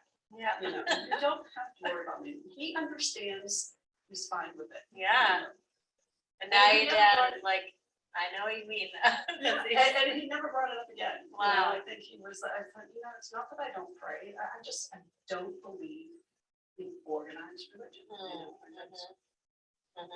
Just not me. I feel you 100%. Same, raised Catholic, went through the whole 9 yards, but never felt connected to. I love churches. Like I used to actually go to church when it was empty. When they used to be left open. I loved that, and it felt sacred too, Yes. the quiet. Yeah. Oh my gosh, yes, yes. But as far as the other stuff, I could never understand it completely. Like it just didn't resonate with me. But I was like, some of it, I was like, all right, Jesus, like I get Jesus. It's, I liked Jesus. I liked Mary. I just didn't like the other stuff. Right, exactly. Like, even just like, I haven't, but I could probably, read the Bible now and feel much more connected to it than I ever did. Yeah. Growing up or even as an adult. I've been curious to do that because as a kid I had no clue. Like it all seemed so it make like a foreign language. abstract. Right. Yeah, but I've been curious about it recently. My father would say, not every religion is perfect, and just take what you like of it. So maybe that's something, because there's a lot about Catholics, I'm sure we probably are the same page, that I'm like, don't even agree with, and I think they're hypocrites. First, for like being so, and it's like, no, you're not following that stuff anyways. So my dad would say, he's like, not every religion is perfect, just take what you like from each one and have that in you. I was like, so I felt that freedom. So I never had like what you guys had, like, but we did go to church. Yeah, it was never forced, and we would mostly go like on the holidays or stuff like that. I found my own freedom when I was young. Like I was very young, and I just saw. I've told the story a bunch of times, but there was just a little picture of my grandmother's basement of a precious moments picture. You remember precious? yeah, It said yeah. God is love, and I was just like. That stuck with me more than any of the hours that I spent in CCD or church. Right. And that was kind of what, like, my search was like, God is love. I wish I knew that. You know, that was just, and then when I came to find Buddhism and yoga, it was around the same time in like 2000. I was like, wow, this makes sense because it brings you into yourself. Like, you have to do the work, Right. you know, and you can, like, anything is possible, Yeah. you know, and that blew my mind because it was always like, everything else was outward coming in, and that was like, why are you telling me what to do? You know, like, I don't, and it doesn't feel like anything, you know. And then this one was like, it's so much feeling, you know, all like the inward work and knowing you can change your perspective and you can, you know, just the variations of the body, the subtle body, and the emotional body, and the energetic body, and it's like, I don't know, that just totally made sense to me. It's like, okay, there's something to this, and it's way older. Right. Like I was saying last week, that's kind of new in my brain. Like, I knew that it was way older, but like to think about the age of things, even like our country, as the United States of America, super young country. Like, Oh, gosh, yeah. we have not figured out. Right. Infantile stages right now. Yeah. Still. Very, very, it's crazy though. Like, I've never actually thought about it. And Yeah. then same with like Catholicism and Christianity. Like, you know, it's 2,000 years old, but like this stuff is 5,000 to 7,000 years old or older. Older, yeah. So it's like worked out some of its things, like sacrificing people. Right. You know, we're not doing that any well, not that we know of. Not anyway, but so it's interesting. But yeah, it's always, and then the different approaches, like coming back around to like the way that Bob teaches and makes it so, and I always felt that way about Thich Nhat Hanh too. You know, very different. They teach very different, but like very accessible. It's supposed to be accessible. So it's like simple words, but it's complex. I mean, it all is very complex, but it's just like one of those things that will bring you into yourself and then out. But like, it's amazing to me, again, coming back around to the other conversation, that people are so disconnected, you know, like I don't know. It's just surprising that people are so disconnected from themselves that. I think going back to Josh, I think those people were in defense mode because they know they did something that they didn't want to do. But even still, that misses Or the they're point, doing right? something that they don't want to do. I think that the tough part, and I get it, is hearing that you can be happy. Like, a guy was arguing with me yesterday on the same page. Not arguing, we were going back and forth. And I was talking about how we have choice. I'm not saying that I practice it perfectly, but I'm aware that I have a choice. And I know I can choose to be miserable, and sometimes I do, you know? And sometimes I'm like, this is dumb, I'm gonna choose to be happy. And his whole thing was like, okay, so you're saying that there's beauty in a child murderer, like just straight to the and I'm like, nope, like I'm not saying there's beauty in that, but I'm saying that it's an opportunity for us to have compassion for that person, because obviously they're hurting. If they're, and that's hard, you know what I mean? But that's a practice. I was just like, it's all a practice. It's not perfect. Do I get upset at that stuff and I want to like harm that person? Yes, but then I'm like, if I want the world to be better, then I have to try to generate compassion for myself for feeling that way, and then for that person that's in so much pain and is a reflection of so much other pain in the world, and we're a part of that, you know. Like, these are the gifts of yoga and Buddhism to me, to always be able to come back to the practice of choice, you know, and not feed into as much as possible the hatred and the anger and the like, why? You know, we can just be like, I'm going to take a deep breath and realize that I'm going to practice this other thing that creates the world that I imagine it can be someday, you know. Someday. The bodhisattva, you know, like we talked about in last week's talk, it's like becoming that generator of compassion as much as possible. But that's very, very hard for a lot of people to even consider, which is frustrating. I remember just a week or so ago, after that woman killed her children. Oh, yeah. And honestly, my first thought was that she had postpartum depression before, I knew, Yeah. and when I heard, about the ages of the children, and and compassion was the first thing that I had, for all of them. Yeah. I mean, I just can't imagine, what she's going through, what her husband is going through, obviously, those children went through. Having compassion for all of them, but I voiced that, and boy, did I get some real like, how can you even think that? How can you feel anything for that woman? And I was like, oh my God, how can you not? I know. Well, and even his letter was asking people to. But it was before the letter. Right, but I'm saying, Oh, like, yeah. when Oh, it came exactly. around to Exactly, it, even he yes. was saying, she Yeah. was a good person, like, Yeah. this is, yeah. I know, it's so weird that people, like, I think fear is like the vein of a lot of what we're talking about, because, Or ignorance. yeah, Just not understand, not ignorant, but just not understanding.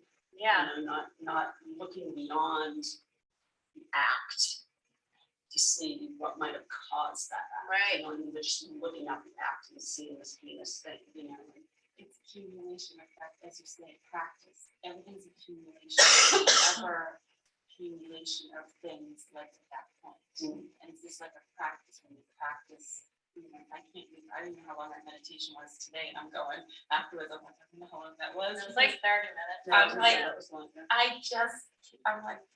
I'm like elated because I'm just like, I could never have done that like before. And I said that last week, and I'm like, oh my gosh. But it's practice, and I think about like how far it comes. But anyways, everything's accumulation effect. So whatever is going on inside, Yeah, no mom wants to harm their child. Like, you know what I mean? So the pain that she had to have been in, and it goes to like that, the lack of support. in like- society, not Oh, yeah, no, just like, yeah, all around, it's hard. And then that brings me back to what you were saying about like the younger generation, right? Where now it's like mental health is coming, it's a lot more accepted. But there's also like this aimlessness with it too, like what do we do with, there's a lot of depression and anxiety coming out now because they're allowing themselves to feel more, and there seems to be a lot more support. I mean, it is promising. It's a little bit, shaky, but things are shifting. Right. But going back to that woman though, I mean, it is true. And the whole family, how do you not have compassion for that situation? I mean, I can't imagine the hell she's gonna go through for the rest of her life, yeah, knowing what she did. Not having the ability to not do that. right. Right. I just, Oh, it's like not even, confidence. no. I mean, we've all been frustrated with our kids. Mhm. That's where I think the compassion can come in. It's like you can understand where people sometimes, not to that extent, but like just as a woman and all the emotions you go through, you can feel, Right. the But it pain. sounds like she was, I read something even after he came out with that letter about how bad it was that she was being hurt. She wasn't, she was like over medicated. Oh, I was just gonna say, I think it's medication, and that's a whole nother. Yeah, scary. exactly. Oh. Just so, because she was in a program, she was in like a 9 to 5 Monday through Friday program. Oh, really? Postpartum depression. Get out of here. No. Some of these medications, if you Well, listen to their side effects, they're- Right. even for depression. Right. Like suicidal thoughts. like Correct. that's- any of them. And I was was gonna bring that up, but that's a whole. Yeah. A whole nother, when I was saying accumulation effect, I was gonna say environmental and everything that you put inside your body, and then you start finding out the stuff that they're putting in foods that they're not telling us. Oh, that's just so quiet. Just a minute. Yeah, that's a whole nother, that's very scary. Bye-bye. I'm alive. It's at 9:30. No worries. It'll be a slow roll this morning. Good. It's just been a continuous slow roll since 6 a.m. I can't believe you've been here since 6 a.m. That's I great. feel like, you know, it's impressive. I don't get My hungry. stomach's just starting to like. Like, I'm a little hungry, hello, but not bad. And I know that after this, I'll go home and eat. So it's all right. I have my food packed with me. So Do you? This morning, last week I packed it the night before. This morning I was like, oh, I have to have something for afterwards because I was hungry. Yeah, well, and you have to drive and then you probably have to work, right? Yeah, that's a little bit later. All right. Yeah. We know that you have sharper hunger than I do. I'm much more copper. I probably eat way more than you normally. No, I don't. I eat a lot. Yeah? Yeah. Straps today. As always, it was nice spending time with you ladies. Yes, you as well. Thank you so much.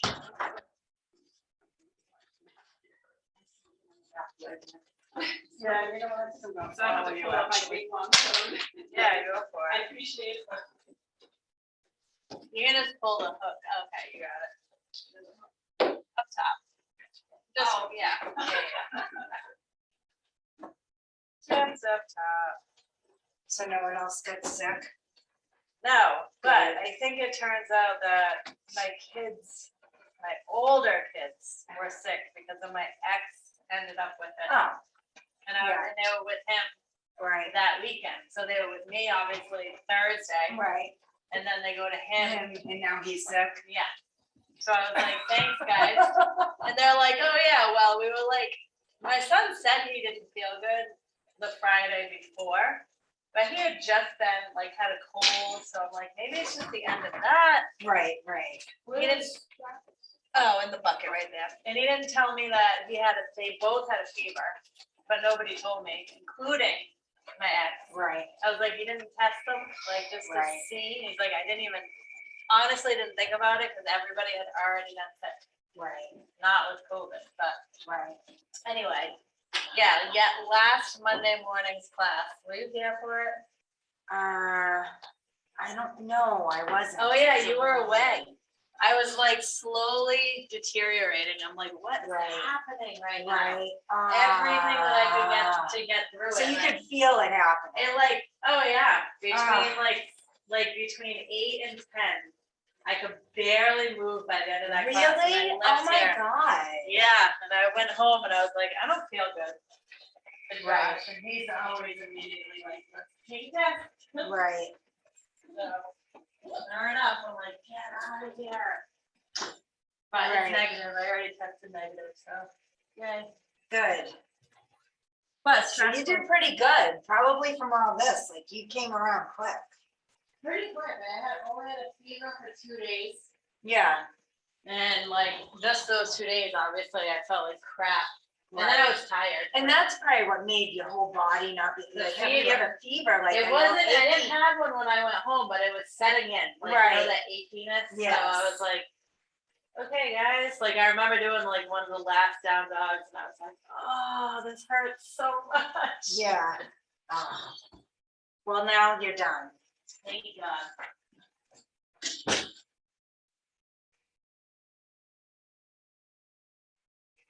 What a weekend, huh? Oh, yeah. That was crazy. Oh my I God. felt bad for my dogs the most. Oh, because they couldn't go out, Yeah. right? Yeah. Oh, that's terrible. And I like let them out for like, 5 minutes max. Right, And then you just stand there like, oh, you need to do business. right. He's the type of dog you won't go to the bathroom unless you take him for a walk. Oh, right, So can't go at all. I mean, it was fine. right. He like put up with it, but eventually warmed up a little bit enough. Right. Right. I know, it's terrible. I just have a cat, so I can just keep. We're just it. sitting there, and I'm like, no, we need to do stuff. Right, right. I'm just very confused. But yeah, it was crazy. Luckily nothing really happened. Good. I know Saturday I got in the car and I'm driving to work and I'm like, why does this feel weird? I drove all the way to work on a flat tire. Oh, no. Yeah, so I'm like, I mean, I have a spare on it now and I'm getting it fixed after this, but I'm like, oh my God, I'm like, what's wrong? And then I So was realized it I like had no bouncing, gloves. like bump, bump, Yeah, bump? and I thought it was just because it was cold. Saturday, oh my. I know, so I had no gloves on and I had like a wicked busy day at work. And I don't even work Saturdays, but because I've been playing hooky all these days, Yeah. I've been going in on Saturdays. And I'm like, no way am I not getting to work today. I have like a full day. I don't like miss work for a fucking Yeah. flat tire. So, whatever, and so. And did you have water? I didn't, well, I mean, our water was working at Okay. work and everything, yeah, I know, we didn't have any problems Good. like that, thank God, and I left everything dripping at home, that was freaking insane. It's scary. I'm like, there's climate change.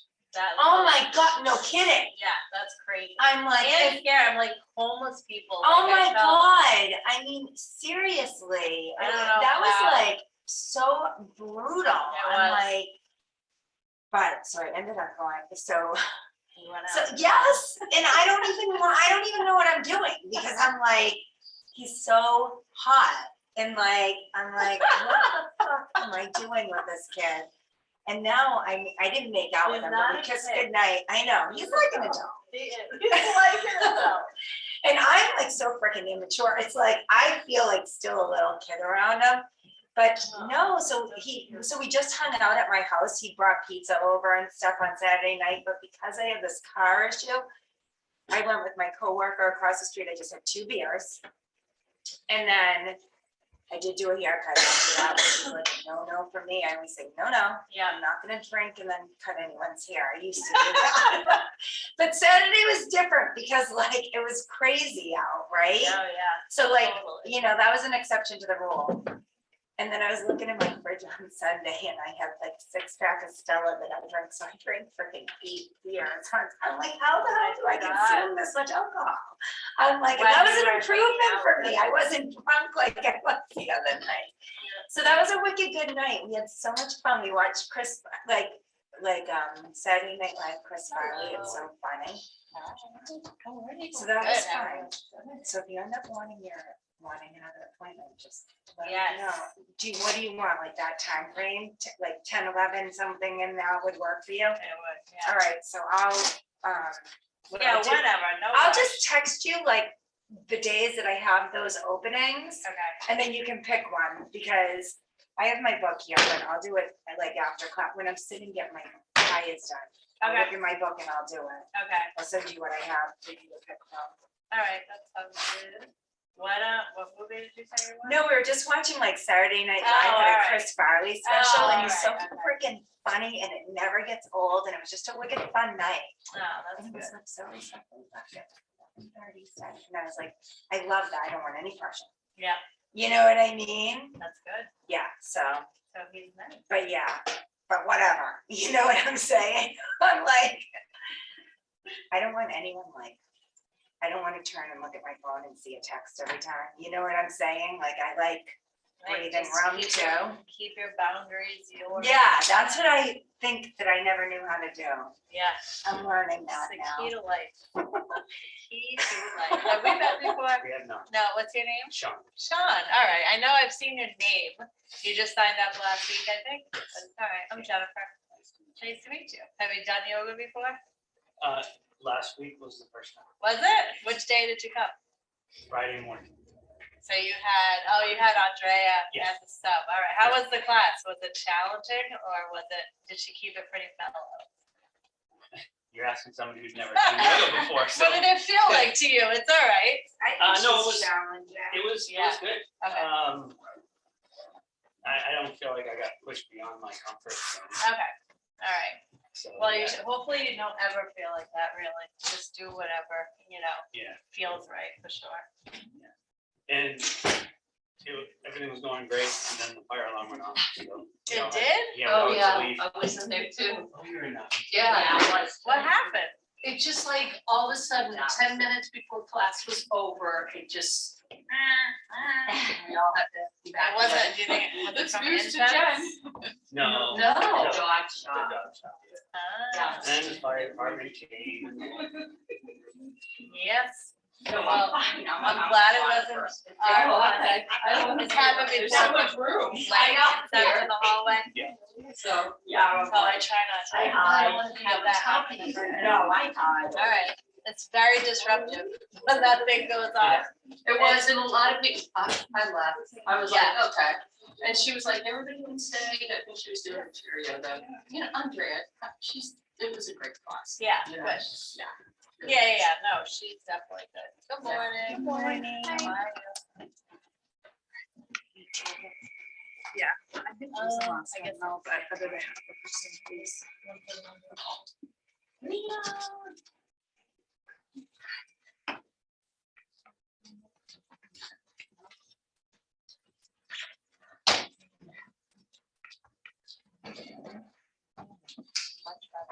Yes.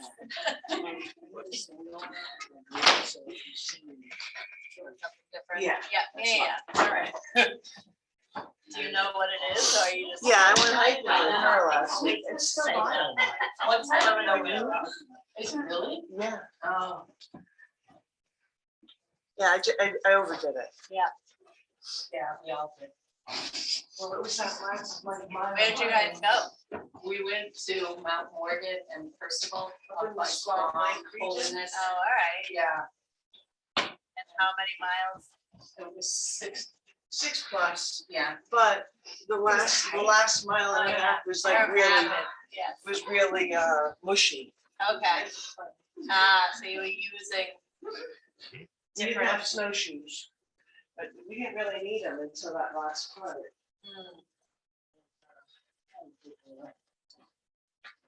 Well, take it easy. Good. How are you? Yeah. Good. You're coming up on what, 1 month left? Yeah. The massager. I'm gonna try that today. I'm just kidding. I'm totally joking. Jen, do you think I'm we'll need a like, blanket? What's that? I think we'll need a blanket. I was gonna say, it's At the end, if you want one. It's just like right here. No, I don't miss that at all. Yeah.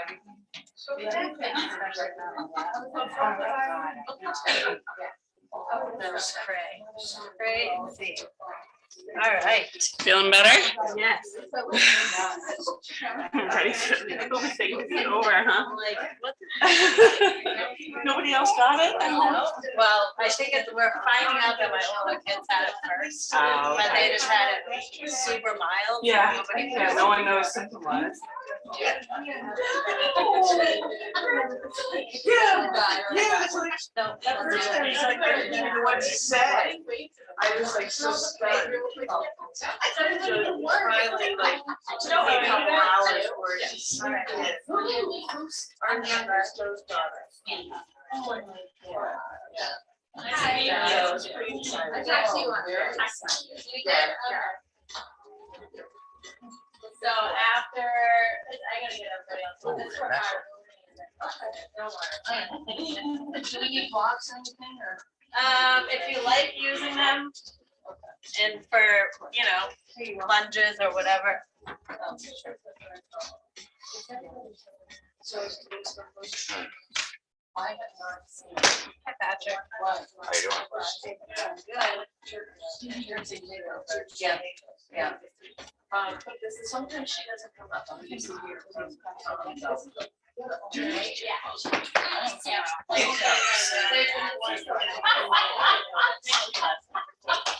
Yeah, yeah. Well, good for her. She comes up. That's great. She said, no, I'm ever see Ben stuff before? And I'm like, he knows about that. Like last week. Oh, yeah. Ben is Joe's son. Oh, okay. He's a musician. Yeah. She's from like for a while. So how did, I come over your son. Sean. did you have a good time? Oh, Crazy yeah. ladies. Yeah. Anything out in the woods. He's so nice.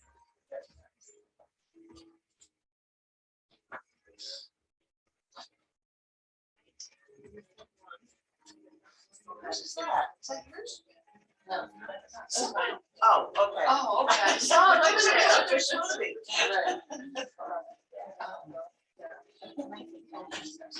I moved a little bit forward when I landed on it. She just didn't move away. Are you sure? If you want me to make her, I can move it. Yeah. I'm leaving her. Will that be away? No, I feel the same way. no, I'm good.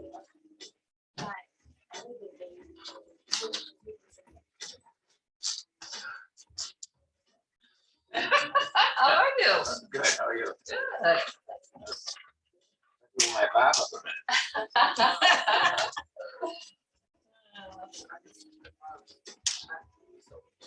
Alright, does everybody have a strap? Yes. Yes, alright, good. Very good. So a little bit of a slow roll today as I get back into the groove of everything after having delightful COVID.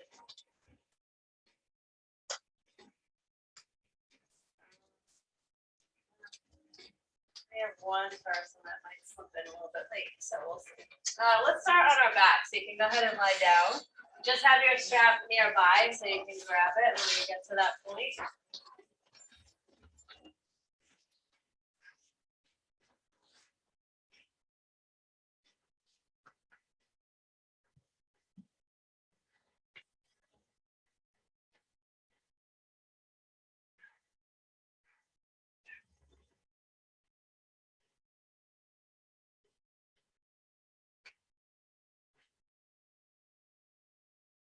You guys did a really good job fitting in the room today. Sometimes when there's 12 or 13 of us, it's not that many, but it will seem like it's really full. So good job. We'll just take this time to settle into our bodies and allow ourselves to arrive in the space.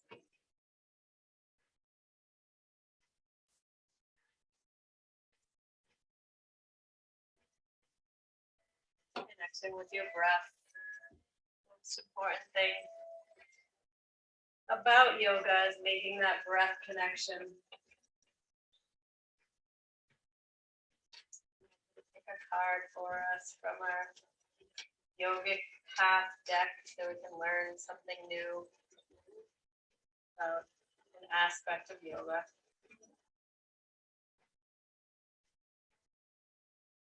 Helps us to create a point of focus.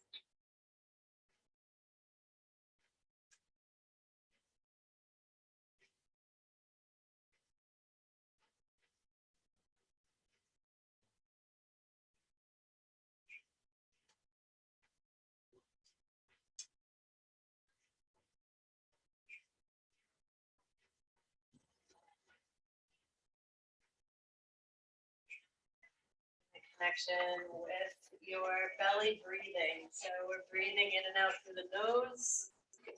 On the inhale, you'll notice your belly rising. And on the exhale, it falls.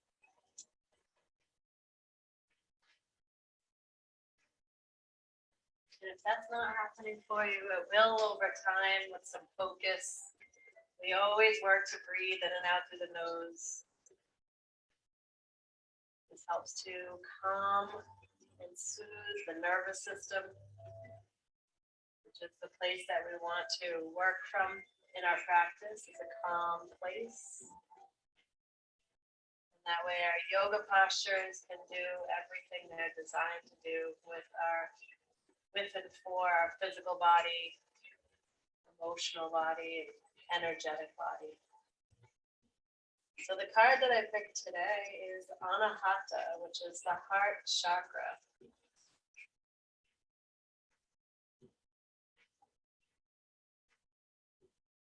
I'll read a little bit about what the message in this book is. And as always, take what resonates with you, leave the rest behind. And the heart chakra is located right at the center of your chest. And it's connected with the physical heart, your lungs, your arms. So we can bring our awareness to that place. Maybe your internal gaze right to the center of your chest. And it's associated with the color green. And it's a beautiful, pure green that you want to imagine emanating from the center of your chest. And it says your heart has been opened, and has opened its chambers to new possibilities, and the light is coming through to soothe its once dark corners. This love heals all and allows you to see all people for their greatest potential, including yourself. By putting down your armor, you're truly able to use the intelligence of your heart, which will always guide you in the right direction. Trust the journey of the heart. It may not always make sense to the mind, but it is aware of possibilities the mind cannot yet envision. When you truly live a heart-centered life, there is nothing left to fear. Meditate on the color green and practice heart opening yoga poses to aid the journey.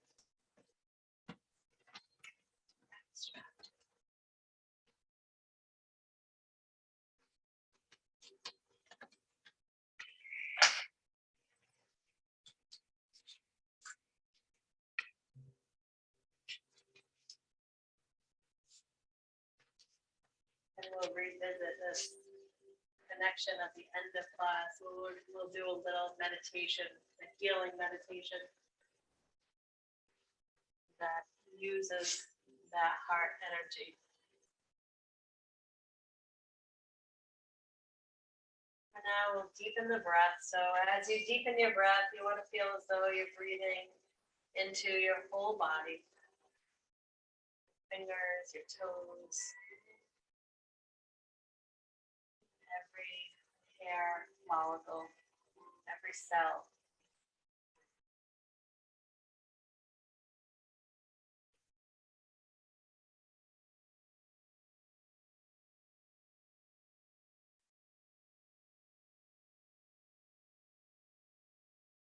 And as we make that deeper connection with our body and breath, we remember to always work within our own practice. Where you are this morning, not how you were the last time you practiced, or maybe what you're striving for, but just exactly with how your body feels this morning in every posture that we approach. There's no need to overdo it or underdo it. We work to find our asana, which is our seat in each posture, this point of stillness where our bodies feel comfortable and at ease, relative comfort to the posture. Sometimes it's challenging.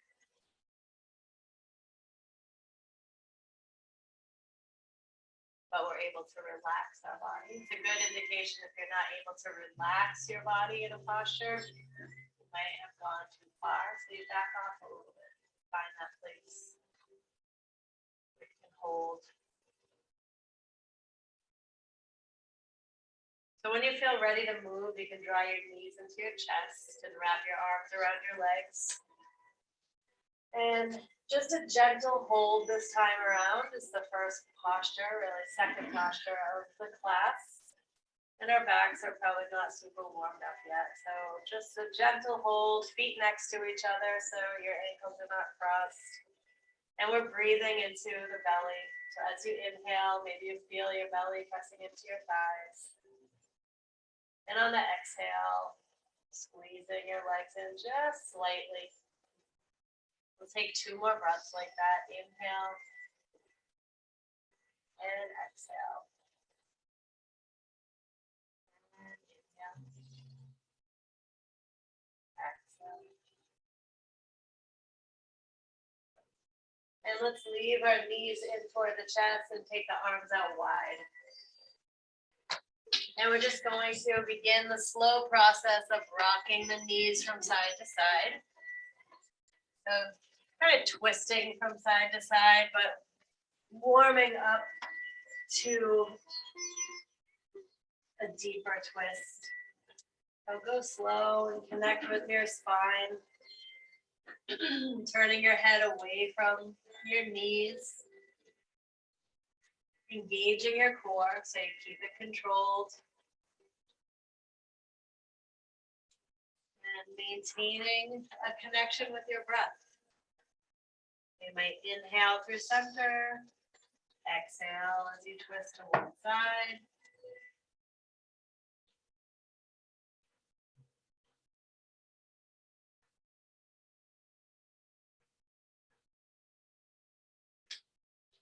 When you feel ready to come into a full twist, you can go over to the left side, let your legs fall all the way over.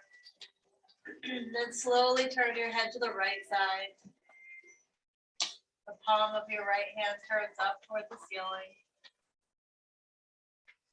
And just imagine that you're breathing up your spine. So you inhale up the spine, and on your exhale, you slowly draw the navel back toward the spine. We'll take a couple more breaths here.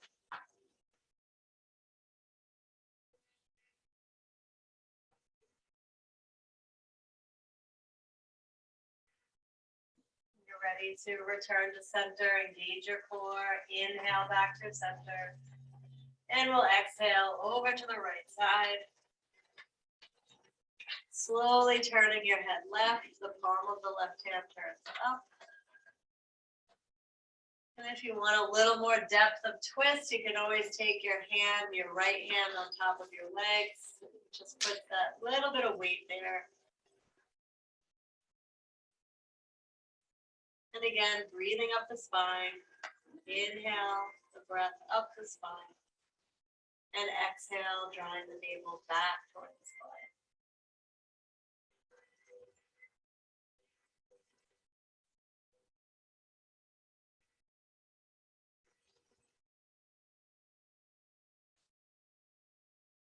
Let your next inhale take you back to center, engaging the core.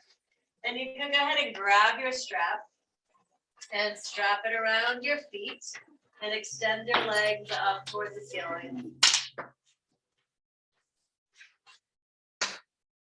So when we hold on to our strap here, you want to extend your arms out and reach as far down the strap towards your feet as you can, so your arms are straight. And your legs are as straight as you can get them, of course, within your flexibility. Don't force it. And just let the weight of your arms kind of draw your legs back towards your head a little bit more. And it might only be an inch or two. That's okay. And we're just working to find a little more opening in the muscles back there, the hamstrings, the low back. So maybe a little bending and straightening of the legs, just slightly. So you can feel into those areas that are tight. And we're breathing. So you can imagine your breath opening the place in your body that feels the most sensation here. It could be your low back, it could be your hamstrings. Just imagine you're breathing to and from that place. Sending more oxygen there.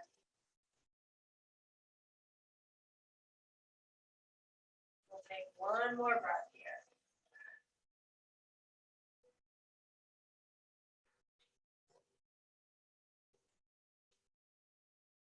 Easing up on the strap a little bit so your legs are straight up toward the ceiling again if they've fallen back towards your head a bit. And we're going to bend and straighten both legs together. This time big bend and straighten. And as you do this, you want to create resistance with the strap. So when you straighten your legs, you're kind of pulling on the strap to create resistance. And this begins the process of tricking your hamstrings into releasing a little bit more. So creating that resistance with bending and straightening. Remember to breathe and not to build up tension anywhere else in your body. Your face should be relaxed. Your jaw is unclenched. Your neck is soft. And then we'll extend the legs back up again, straight up. Arms are straight. And again, let the legs fall back toward the head and see where that takes you. See if they go a little bit further toward the head into this variation of plow. Take a deep breath.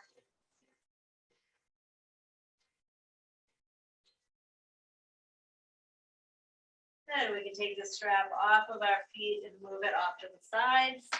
And we'll bend the knees, reaching for the insides of our feet into happy baby. So if you can't reach your feet, you can always hold behind your knees. You can hold your shins. Your knees are dropping down toward your outer ribs, tracking up toward your armpits. And we stay with the breath. Breathe into your belly. Maybe rock a little bit from side to side. Movement can help create more space. So a combination, you hold for a couple breaths, you rock for a couple breaths. Relax your shoulders.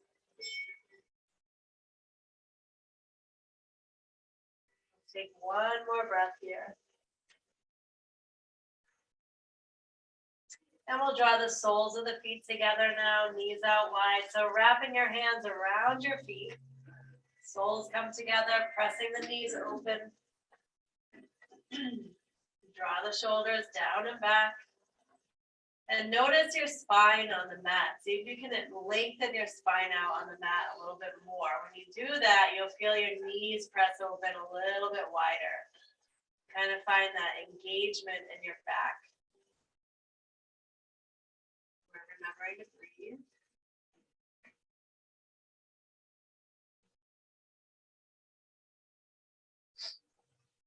Take one more deep breath here.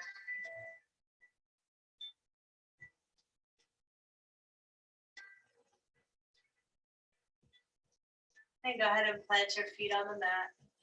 And we'll rock the knees from side to side. And in this rocking, take it slow so you can bring your knees as far over to each side as your flexibility allows. Turning your head away from your knees so we connect with the twist.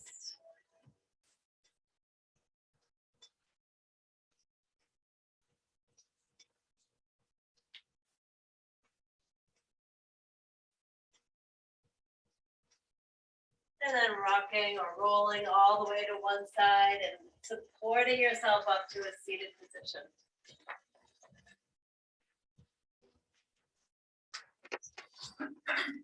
Now we've really arrived in our class. We can bring the soles of the feet together, knees out wide. It's a cobbler's pose. So if it's hard to find your posture a little bit here, move your feet away from your body and then come upright. Then from there, you might be able to draw them in a little bit closer. Your eyes are closed here, or gentle gaze down toward your toes. Drawing the heart forward, shoulders back, chin is slightly tilted down. That connection with your breath once again.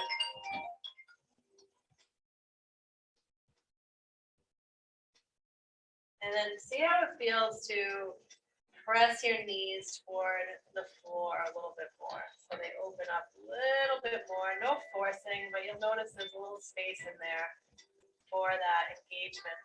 We'll take another breath here.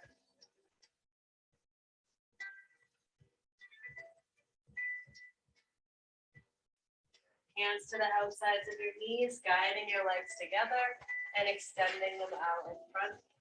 Shake them out a little bit. Hands down by your hips, coming into staff pose. So sit up nice and tall. Flex your feet back, so pull your toes back towards your hips. You'll feel your legs engage. Draw the shoulders back, heart forward. We're gonna maintain this engagement in the whole body and inhale and reach the arms out and up. Let's exhale, arms out and down, dropping your chin down toward your chest. Inhale, reach them out and up. Keeping your gaze up toward your thumbs. Exhale, out and down. Chin comes down toward your chest. One more time, inhale. This time on the exhale, we're gonna fold over the legs, diving over your legs. Dropping in, let your head drop down last. And if you're super tight in this fold, if the backside of your body is still tight, totally normal. So let's rock from side to side a little bit. And think about creating more space with the movement. And see if you can drop your head a little more. Take a deep breath.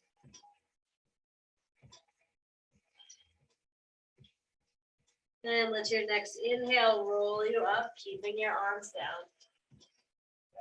And let's rock forward onto our hands and knees. Coming into table. We'll move through cat-cow here. Spread your fingers out nice and wide. Your wrists are under your shoulders. And inhale, drop your belly, lift your head. And on the exhale, round your back. Chin toward chest. Inhale as you roll through. And exhale, round.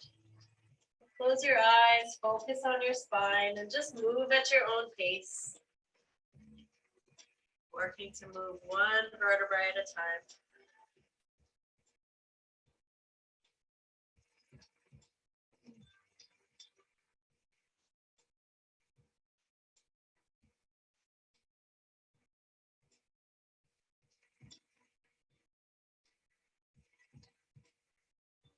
And we'll come back to a neutral spine. So a flat back, you can let your head hang here. Take your knees out a little bit wider than hip width. And let's rock the hips from side to side. And again, take it slow so you can find the end of the stretch right into the hip joint. Remembering to breathe.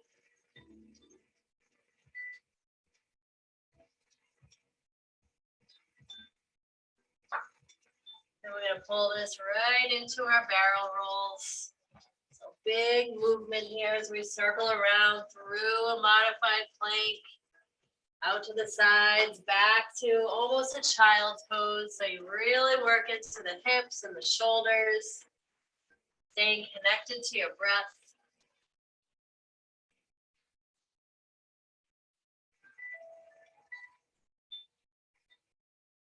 In a slow transition to change direction, circling in the other direction.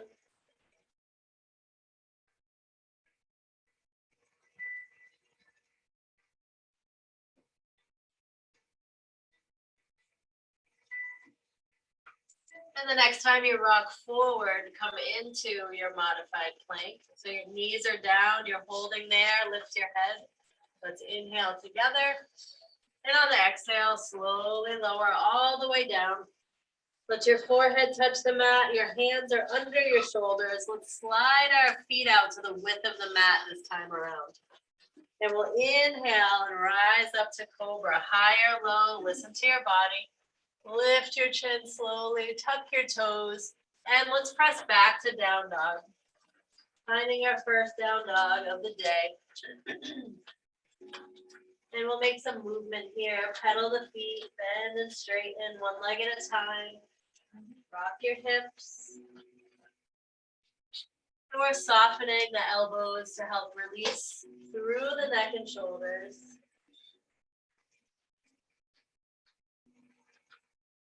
Breathing into the belly.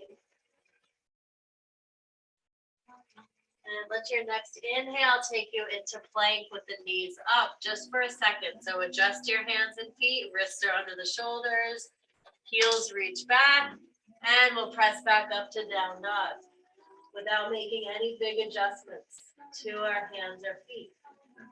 The only adjustment I want you to make is to take your feet together. So your big toes touch, your heels slightly part. We're just working on feeling the heels drop down toward the mat a little bit more. Maybe they reach, maybe they don't. Either way, it's perfectly okay. We'll take one more breath here into the belly. Then go ahead and soften your knees and walk your hands back toward your feet. So you come into a fold at the back of the mat, dropping your head down, heavy arms and shoulders. Your head hangs. Take a breath. Keeping the knees soft. We'll inhale and slowly roll up to standing. Big inhale all the way up. We'll reach the arms out and up at the top. Exhale, hands through heart center, releasing your arms down by your sides. Take a moment here, come back to your foot placement. Big toes touch, heels part. Close your eyes. Focus on your body and finding a nice neutral place in mountain pose. Notice what your hips are doing, if they're tilting forward or back. If you can find that neutral place where everything is stacked, one on top of the other. So we feel a sense of freedom here in our body. Maybe soften the knees a little. Find our breath.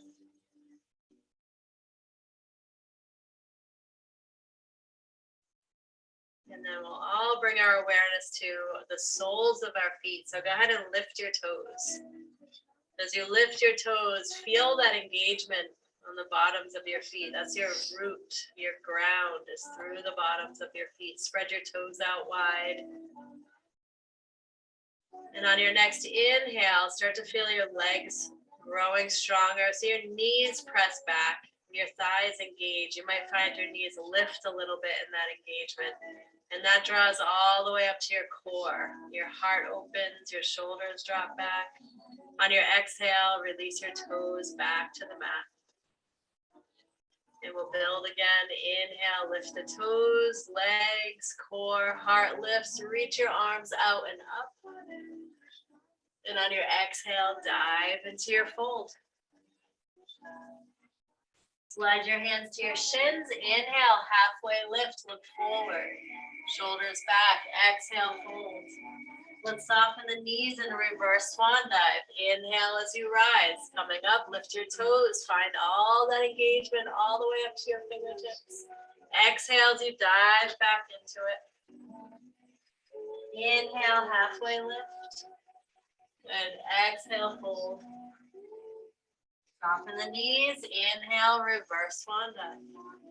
Press the hips forward. Think about extending the front side of your body from that strength. Exhale as you dive back into your fold.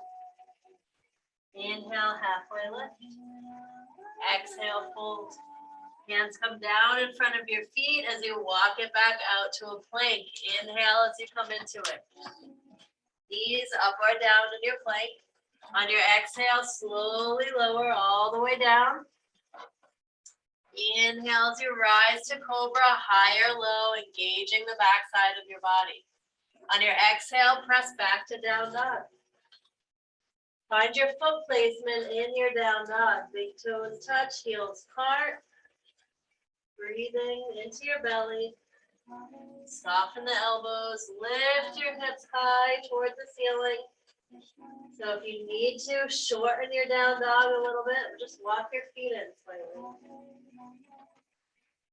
Now look between your hands and on your inhale, tiptoe up to the top of your mat. Dropping into a fold again, soften the knees, let your arms hang, and we'll inhale and roll up to standing. Big inhale, all the way up, arms out and up. Exhale, hands through heart center, releasing your arms down by your sides. Take a moment and come back to neutral. And then we'll build again. Find your foot placement, big toes touch, heels part. On your inhale, lift your toes, legs engage, your core, lift the heart, arms out and up. And exhale, diving into your fold. Slow and controlled. Inhale, halfway lift. Look forward. Good, exhale, fold. Hands come down beside your feet or onto blocks, and we'll inhale and step the left foot back, coming into a lunge. Good, come up on your fingertips here, lift your head. And we're working to straighten the back leg, so it's nice and strong, legs are engaged, drawing the shoulders back. Let's take a breath. Good, from here, lift your hips, drop your head, and go ahead and step back to down dog. In some ways, that's more challenging to do it that way. And we'll take a deep breath here. Let's inhale to plank, knees up or down. You're always free to move through cat-cow here or come into child's pose, whatever we flow through. If you're going for the flow, we'll exhale, slowly lower. Inhale, rising up, cobra or up dog. Exhale, back to down dog. This time, step it in a little bit. Shorten your down dog. Release your heels down toward the mat. Lift your hips high. Connect with your belly breath. Remember your foot placement. Big toes touch, heels part. Taking your gaze back toward your legs, your knees maybe. Soften your eyes. Allow yourself to feel meditative. One more breath here. We'll inhale up to our toes. On your exhale, set your knees down on the mat. Rolling through a couple rounds of cat-cow. Inhale, drop your belly, lift your head. And exhale as you round your back. Inhale, roll through. And exhale. And inhale. And exhale. Let's come back to a neutral spine. And we'll extend the left leg out behind us.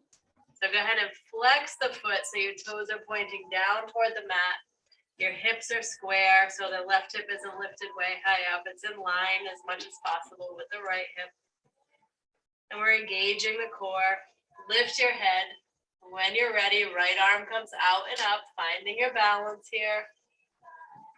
Stay with your breath.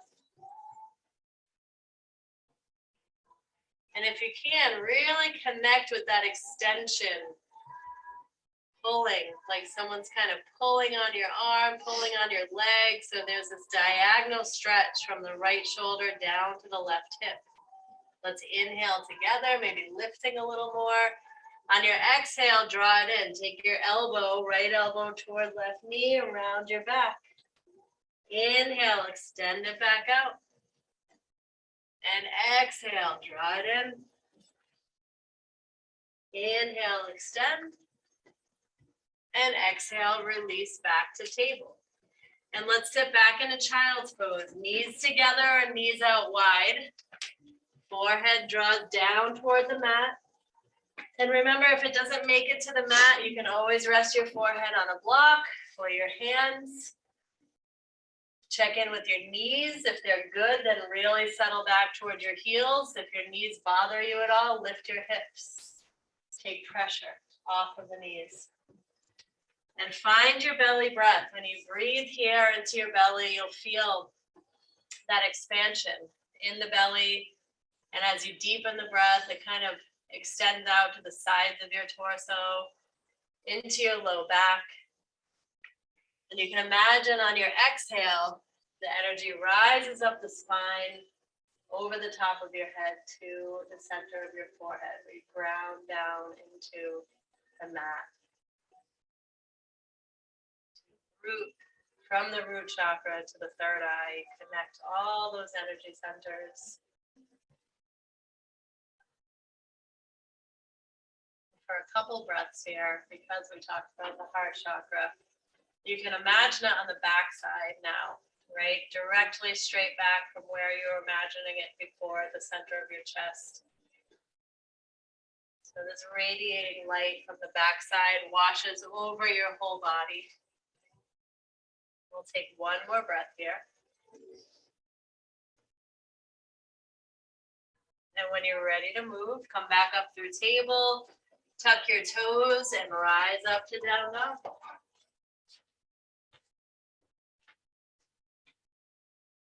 Next inhale, take your left leg out and up towards the ceiling. And on your exhale, step it through your hands. You come into a lunge. Good. And we'll inhale, right foot forward. Same inhale lifts you halfway, look forward. And exhale, fold. And your choice of either rolling up or reverse swan dive. Inhale as you rise. And we'll exhale, hands through heart center, releasing your arms down by your sides. Take a breath here. And then we'll build our strength again. So inhale, lift your toes, engaging the legs, the core, lift the heart. Inhale, same inhale, arms out and up. Exhale as you dive into your fold. Inhale, halfway lift. And exhale, fold. Let's step the right foot back, come into your lunge. Lift your head. Use blocks if you like here. Up on your fingertips, heart reaches forward, draw the shoulders back. Legs are strong. Good. And breathe. Remember, you should find ease in your breath wherever you are so you can connect with the still point, the asana, and each posture.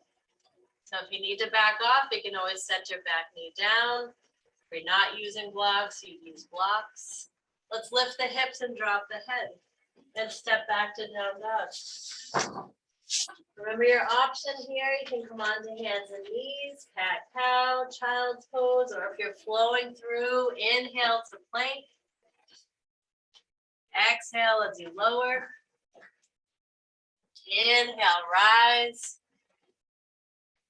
Exhale, back to down dog. Breathing, find your foot placement, maybe step it in a little bit. Let's take 3 breaths here. Focus, soften your eyes. Sending your breath to your belly.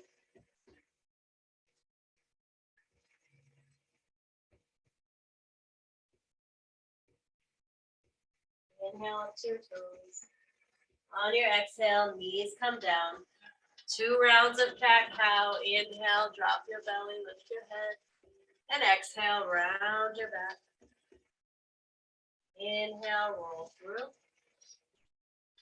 And exhale. We'll come back to a neutral spine. And extend the right leg back behind us. So flexing your foot, reaching through the heel, engage your core, press into your hands so your arms are nice and strong. And from there, left arm comes out. So we're breathing. We'll inhale together, a little lift on the inhale. And on the exhale, elbow to knee, round your back. Inhale, extend. And exhale, draw it in. Inhale, extend. Good. And exhale, release back to table. And sit back in the child's pose. Again, knees together, knees apart. We'll take 3 breaths here. Nice deep breaths, opening the low back. Let it draw up the spine to the center of the forehead.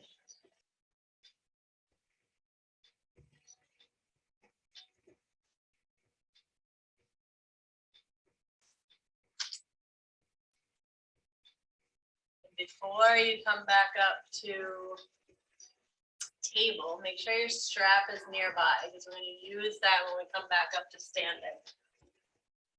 So when you're ready, come up to table, look for your strap. Much easier now than when we're standing and then we have to bend over again. So we're going to tuck our toes here, come back up to down dog. And we'll tiptoe up to the top of our mat. So as you're in your fold here, grab your strap with one hand, and we'll inhale and roll up to standing. You can reach our arms out and exhale and release your arms out and down.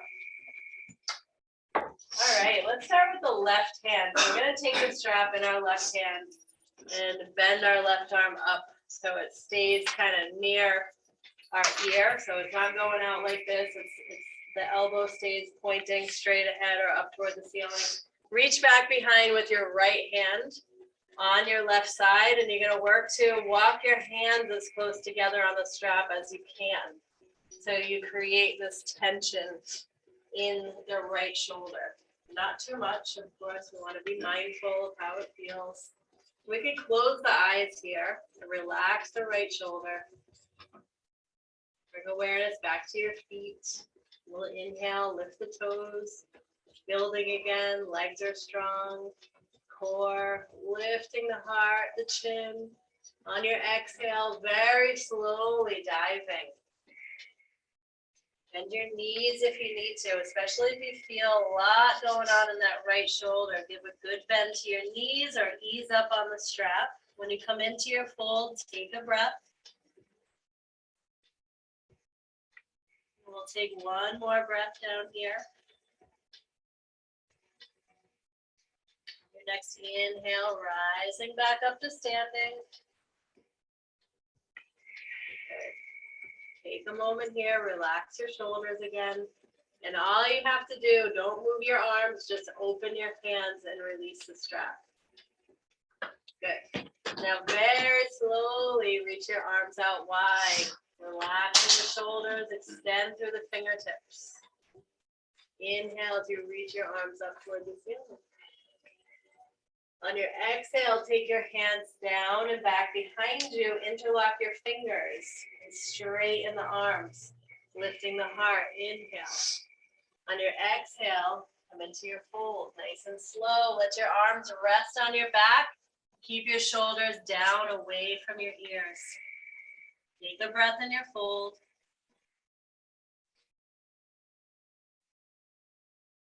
And with control, release your arms down. Go ahead and grab the strap and roll up to standing. Inhale as you rise. We'll take the arms out and up because we can. And exhale. Now, opposite arm, right arm.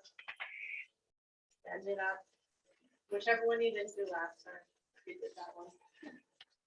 Same thing. We're going to grab the strap on the right side, walking our hands together. If you have the flexibility to clasp your hands here, then you don't need the strap. Did you say what? Can you do it? All right. Yeah, if you don't need the strap, then you don't need the strap. It's all right. It's good. All right, we're going to close the eyes, relax the shoulders. And then we'll build again. Inhale as you lift your toes. Engage your legs, your core, lift the heart, the chin. And on the exhale, folding nice and slow. Remember, soften your knees if you need to. When you come down, take a couple breaths. There's probably a wave of sensation in that left shoulder. And when you're ready to rise, inhale as you come up. Hold it there, relax your shoulders again. Open your hands, drop the strap. Very slowly take your arms out wide, reaching through your fingertips. Good. Inhale, reach it up. On your exhale, arms come back behind you. Interlock the fingers, straighten the arms, let them rest on your back. Inhale, lift the chin. Exhale to fold. Keeping your arms on your back, straight arms. Take a breath. And with control, release your hands, your arms down. Good. From here, we're going to inhale and step back to plank. On your exhale, slowly lower. Inhale, rise up, cobra or up dog. And exhale, take it back to down dog. Get to enjoy a down dog with all this new blood flow to the shoulders. Breathe into your belly.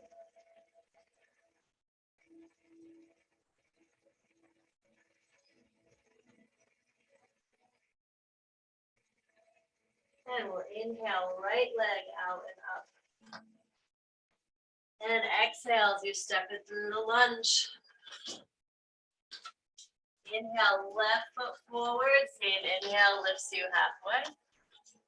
And exhale, forward. Inhale, rising up to standing. Reach it up.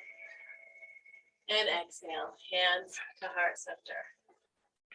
Good. Take a moment here, relax your muscles. Come back to your breath.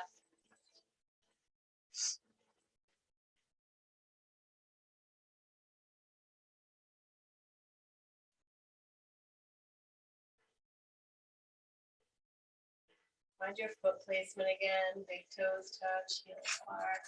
Let's inhale, reaching the arms out and up, look up towards your thumbs.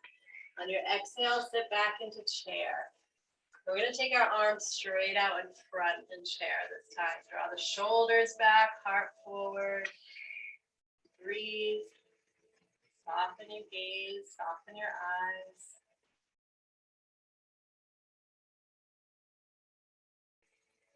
Two more breaths. Let's inhale together. On your exhale, drop into a fold. Inhale, halfway lift. And exhale, fold. Let's soften the knees. We'll all roll up this time. Inhale as you roll it up. Arms out and up. And exhale. Hands to heart center. Good. We're going to step our feet out a little bit wider than hip width. We're going to lower into our yoga squat.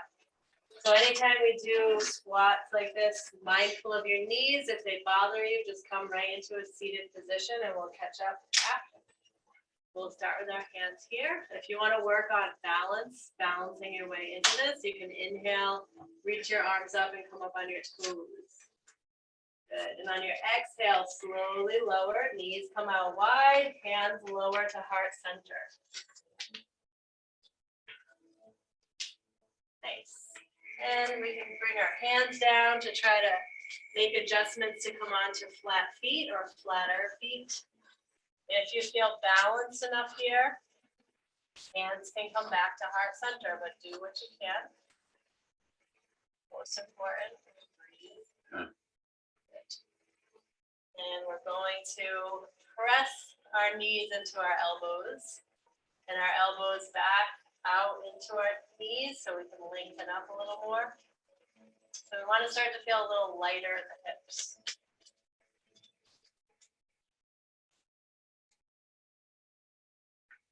Not so compressed.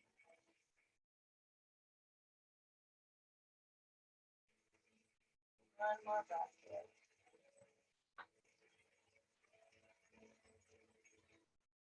Come down to support you into a seated position. There's that side breathe over there. All right, let's come into easy cross-leg position. One foot in front of the other, or maybe a half lotus where one foot comes up on the opposite side. And we'll close our eyes, find posture, sitting up tall. Get into that short visualization, meditation that I talked about at the beginning of the class. So we'll bring our awareness back to our heart center, the heart chakra. That radiating light.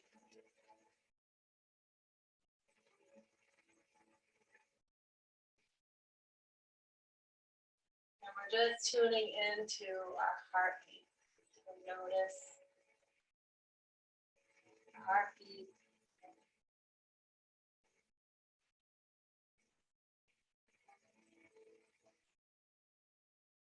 And allow it to show up however it shows up. It could be sensation. You might actually be able to feel the beating of your heart. So don't stress or strain. Just let it be what it is. And let's relax our hands in our lap with the palms up. And see if you can shift and find the heartbeat in your hands.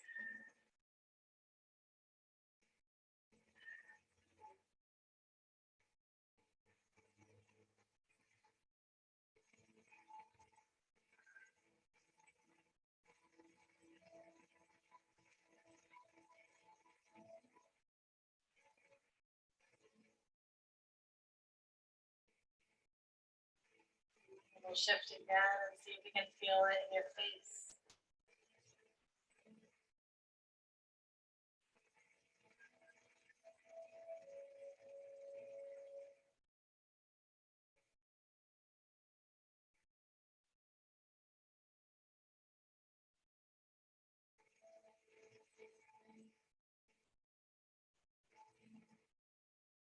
Bring it back to your heart. Back to the visual of that pure light emanating from the center of your chest. And if there's any other areas in your body that are healing, that you're working on healing, then bring that light there and see if you can feel the heartbeat wherever you move your awareness.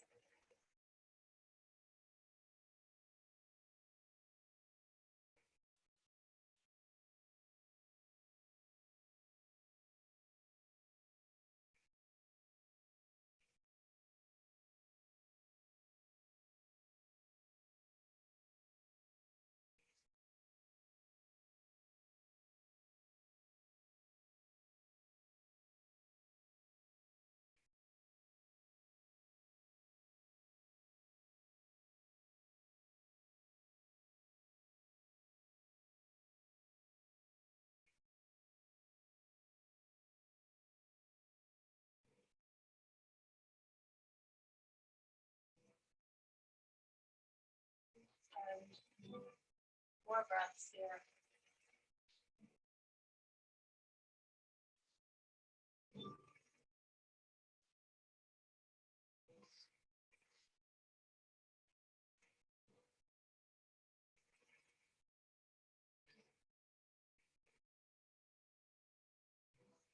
When you're ready to move, you can go ahead and lower yourself onto your back and make your preparations for Shavasana.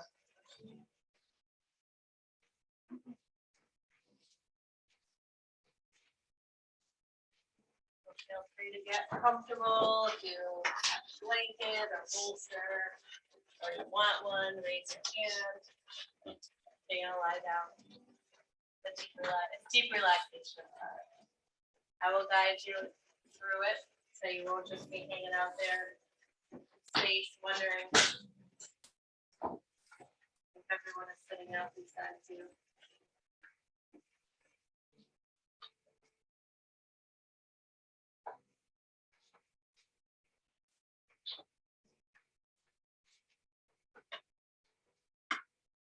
This is your time in every class where you're able to assimilate all the work that you just did. It is said to be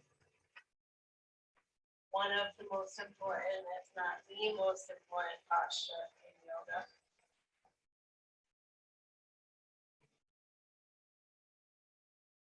It's totally normal if it's your first time doing it for it to feel weird, because usually you don't rest after you move your body, after you exercise, but yoga is different.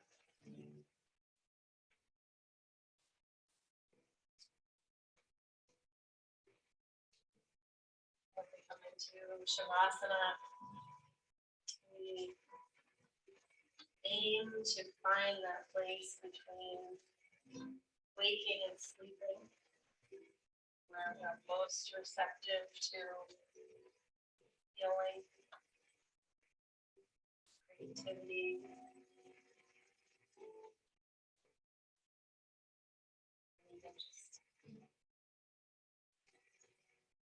for relaxation. You don't have to pay attention to anything.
taking a moment to focus on loving kindness. It's called metta. May all beings have happiness and the causes of happiness. May all beings be free from suffering and the causes of suffering. May all beings have happiness and the causes of happiness.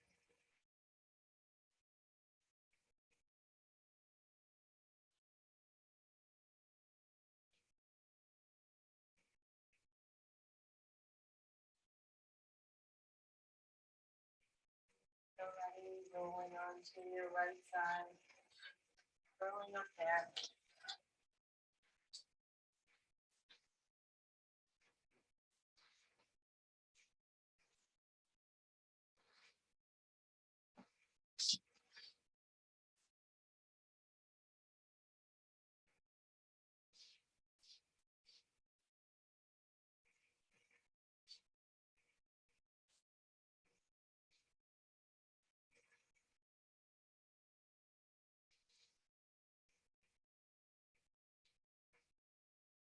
And when you're ready, supporting yourself up.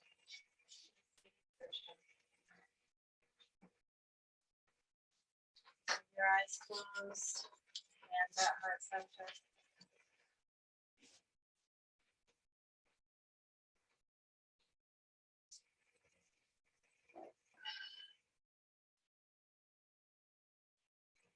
Start the process of closing the class. And then bring gratitude to mind and the generation of gratitude for one another. Showing up this morning, contributing to our practice.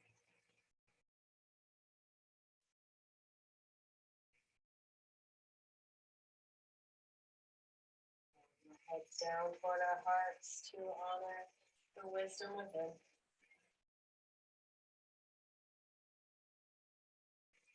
Bow a little deeper to honor the hearts and wisdom of many teachers and ancestors.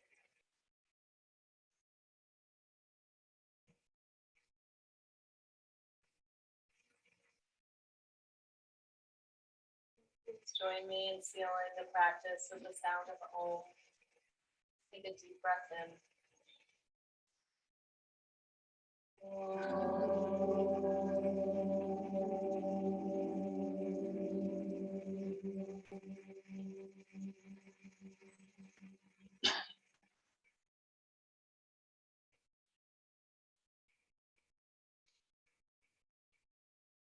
Namaste.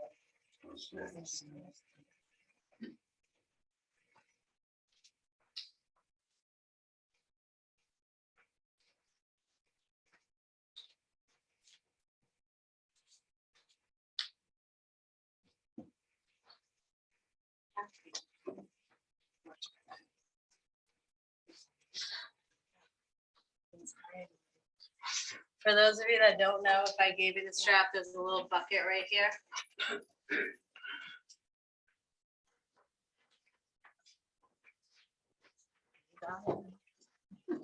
You win.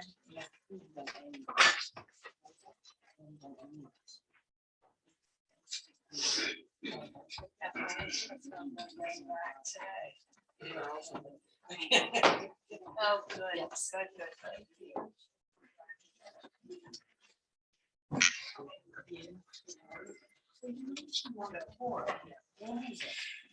That's so, worried. Fine. But I know they are. There was a little snap, couple of snaps here and there showing up that time. Okay. Everybody got it. Oh, it's all right. You can be late. T-shirt, yeah. It has. Oh, Monica, yeah, no. I didn't even think about that until Saturday morning. So it's like, very cold. Yeah.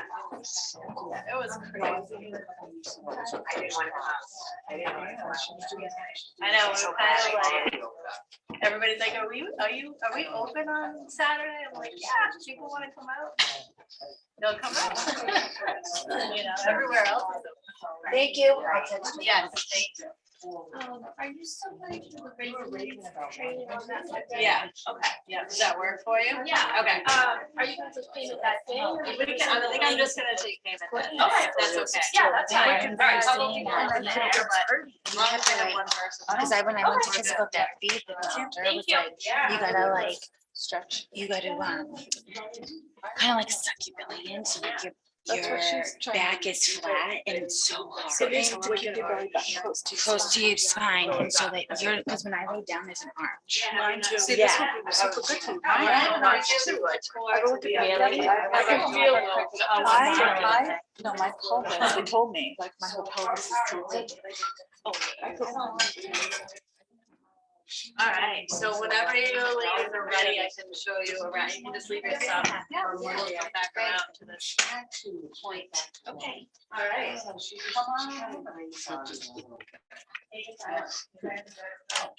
Oh, you guys doing plans? Like that? I'm just showing you. Yeah. Oh, Yeah. what's in there? The library. I didn't know. Yes. Oh.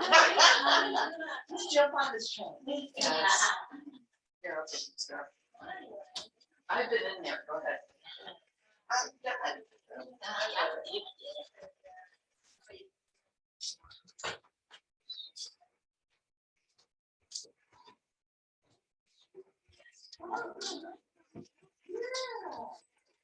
No, I thought it was in the closet.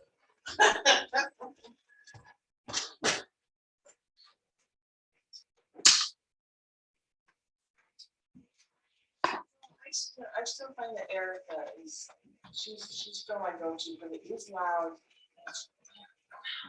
So crowded and it's so Really loud loud. and you can't hear her because and I'm constantly looking like, okay, what am I supposed to be I doing? have a hard time catching up, so like I've fallen off the train over there. I'm Right, gonna have to start over. I know, I was doing much better, right. but, and I won't be there this week unless I do Saturday, and then I leave Monday for 10 days. Where are you going? I'm going to North Carolina, Virginia, and South Carolina. Are you driving? Now, I'm flying part of it, I'm driving part of it. No. Is this with Joe or just you? Just me. Who are you going to see? Well, first I'm going to see my sister-in-law who's in Wilmington, North Carolina. Okay. And then I'm driving with them to Yorktown, Virginia, for their son's retirement. Hi. celebration. Oh, that's right, okay. And then I'm leaving with my other sister and her I husband. went through I'm that way. going to Little Beach Okay. with them. I'm gonna spend a day or Yeah. two with them, and then I'm renting a car and driving south. and over to Oh my God. Should be around. That's all right. Yeah. Awesome. Yeah, by myself. Nice, that's exciting. Yeah. We were talking about it yesterday, Jen's like, how long are you going for? Oh. He'll be fine. He'll be calling you, when you coming back? No, When, what day? no, he'll have 10 his days you're gonna be gone? 10 days. Wow. He'll be making his veal. Hey, is that pilot still with you too? Oh, no. Actually, Joe talked to him yesterday, it's his birthday. He was there for 3 weeks. Oh my God, at your house? Yeah, he was in and out for 3 weeks because his schedule is so Yeah. erratic. Yeah, You know, flights, they don't have like a set schedule, like it's a per diem thing almost. uh-huh. So yeah, he was in and out. Oh, gosh, I know. that's insane, Yeah, that's my husband. right? Yeah.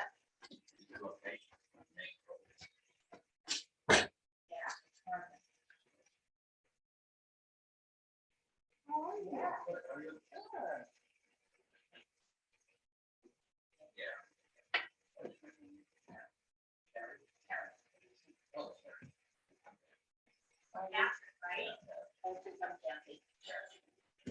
You missed last week, Monday, Andrea was here. Yeah, she covered for Jen, because Jen had COVID.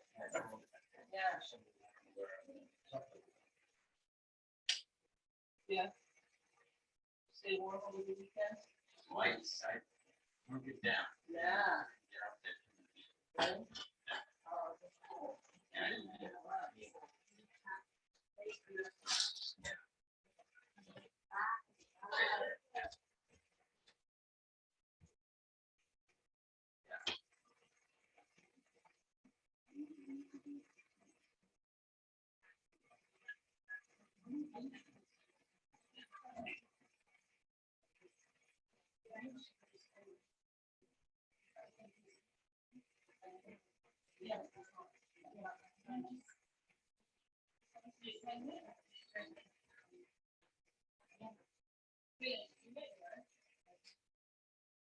I'll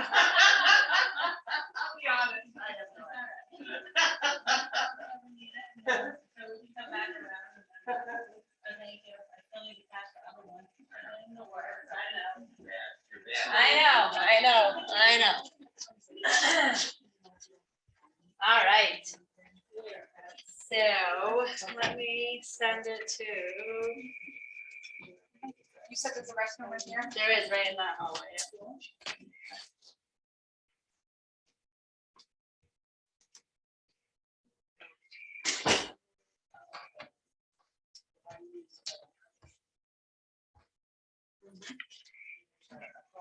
How many texts? Before lunch. So you need yours, right? Yes. What's your name again? Courtney. What's your phone number? Yep, 601-201.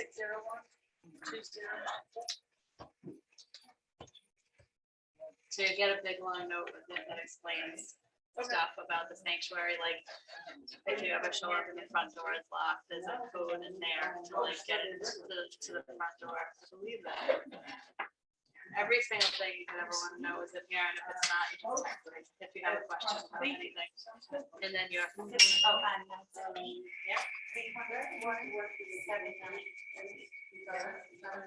48, you said?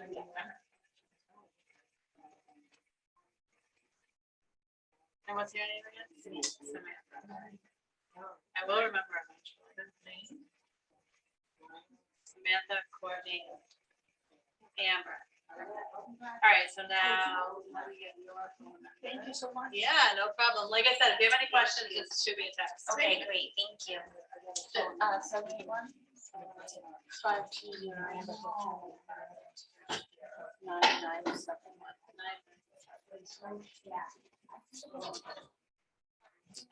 Well, have a good one. Thank That you. was Trevor coming in an email or not? It did originally come in an email, but not everybody got it for some reason. So, Yeah, I was looking at it, like she mentioned there should be a code. I don't see. yeah, I don't know what happened. You know, emails are weird. I can send it like 3 out in one day and someone will get one. Someone won't get one, you know what I mean? Like, I don't know, it's whatever your computer deems as spam kind of Sometimes thing. technology. That's true. I could check my spam, but But you I have. get all your other emails. All right, good. You know, letters. Yeah, I don't know. Yeah, I don't know. That one was weird. I don't know if because there was numbers in it, like, I don't know how any of that works. It seems like when there's Yeah. like numbers or it might be in your junk, who knows? But anyway, you have it now in a text, so save it in a note. As it's long, maybe like copy and paste just the passcode Okay. or the whole message, because sometimes you might need to go back to the whole thing. Thank you. Yeah, it's good to see you. Me too.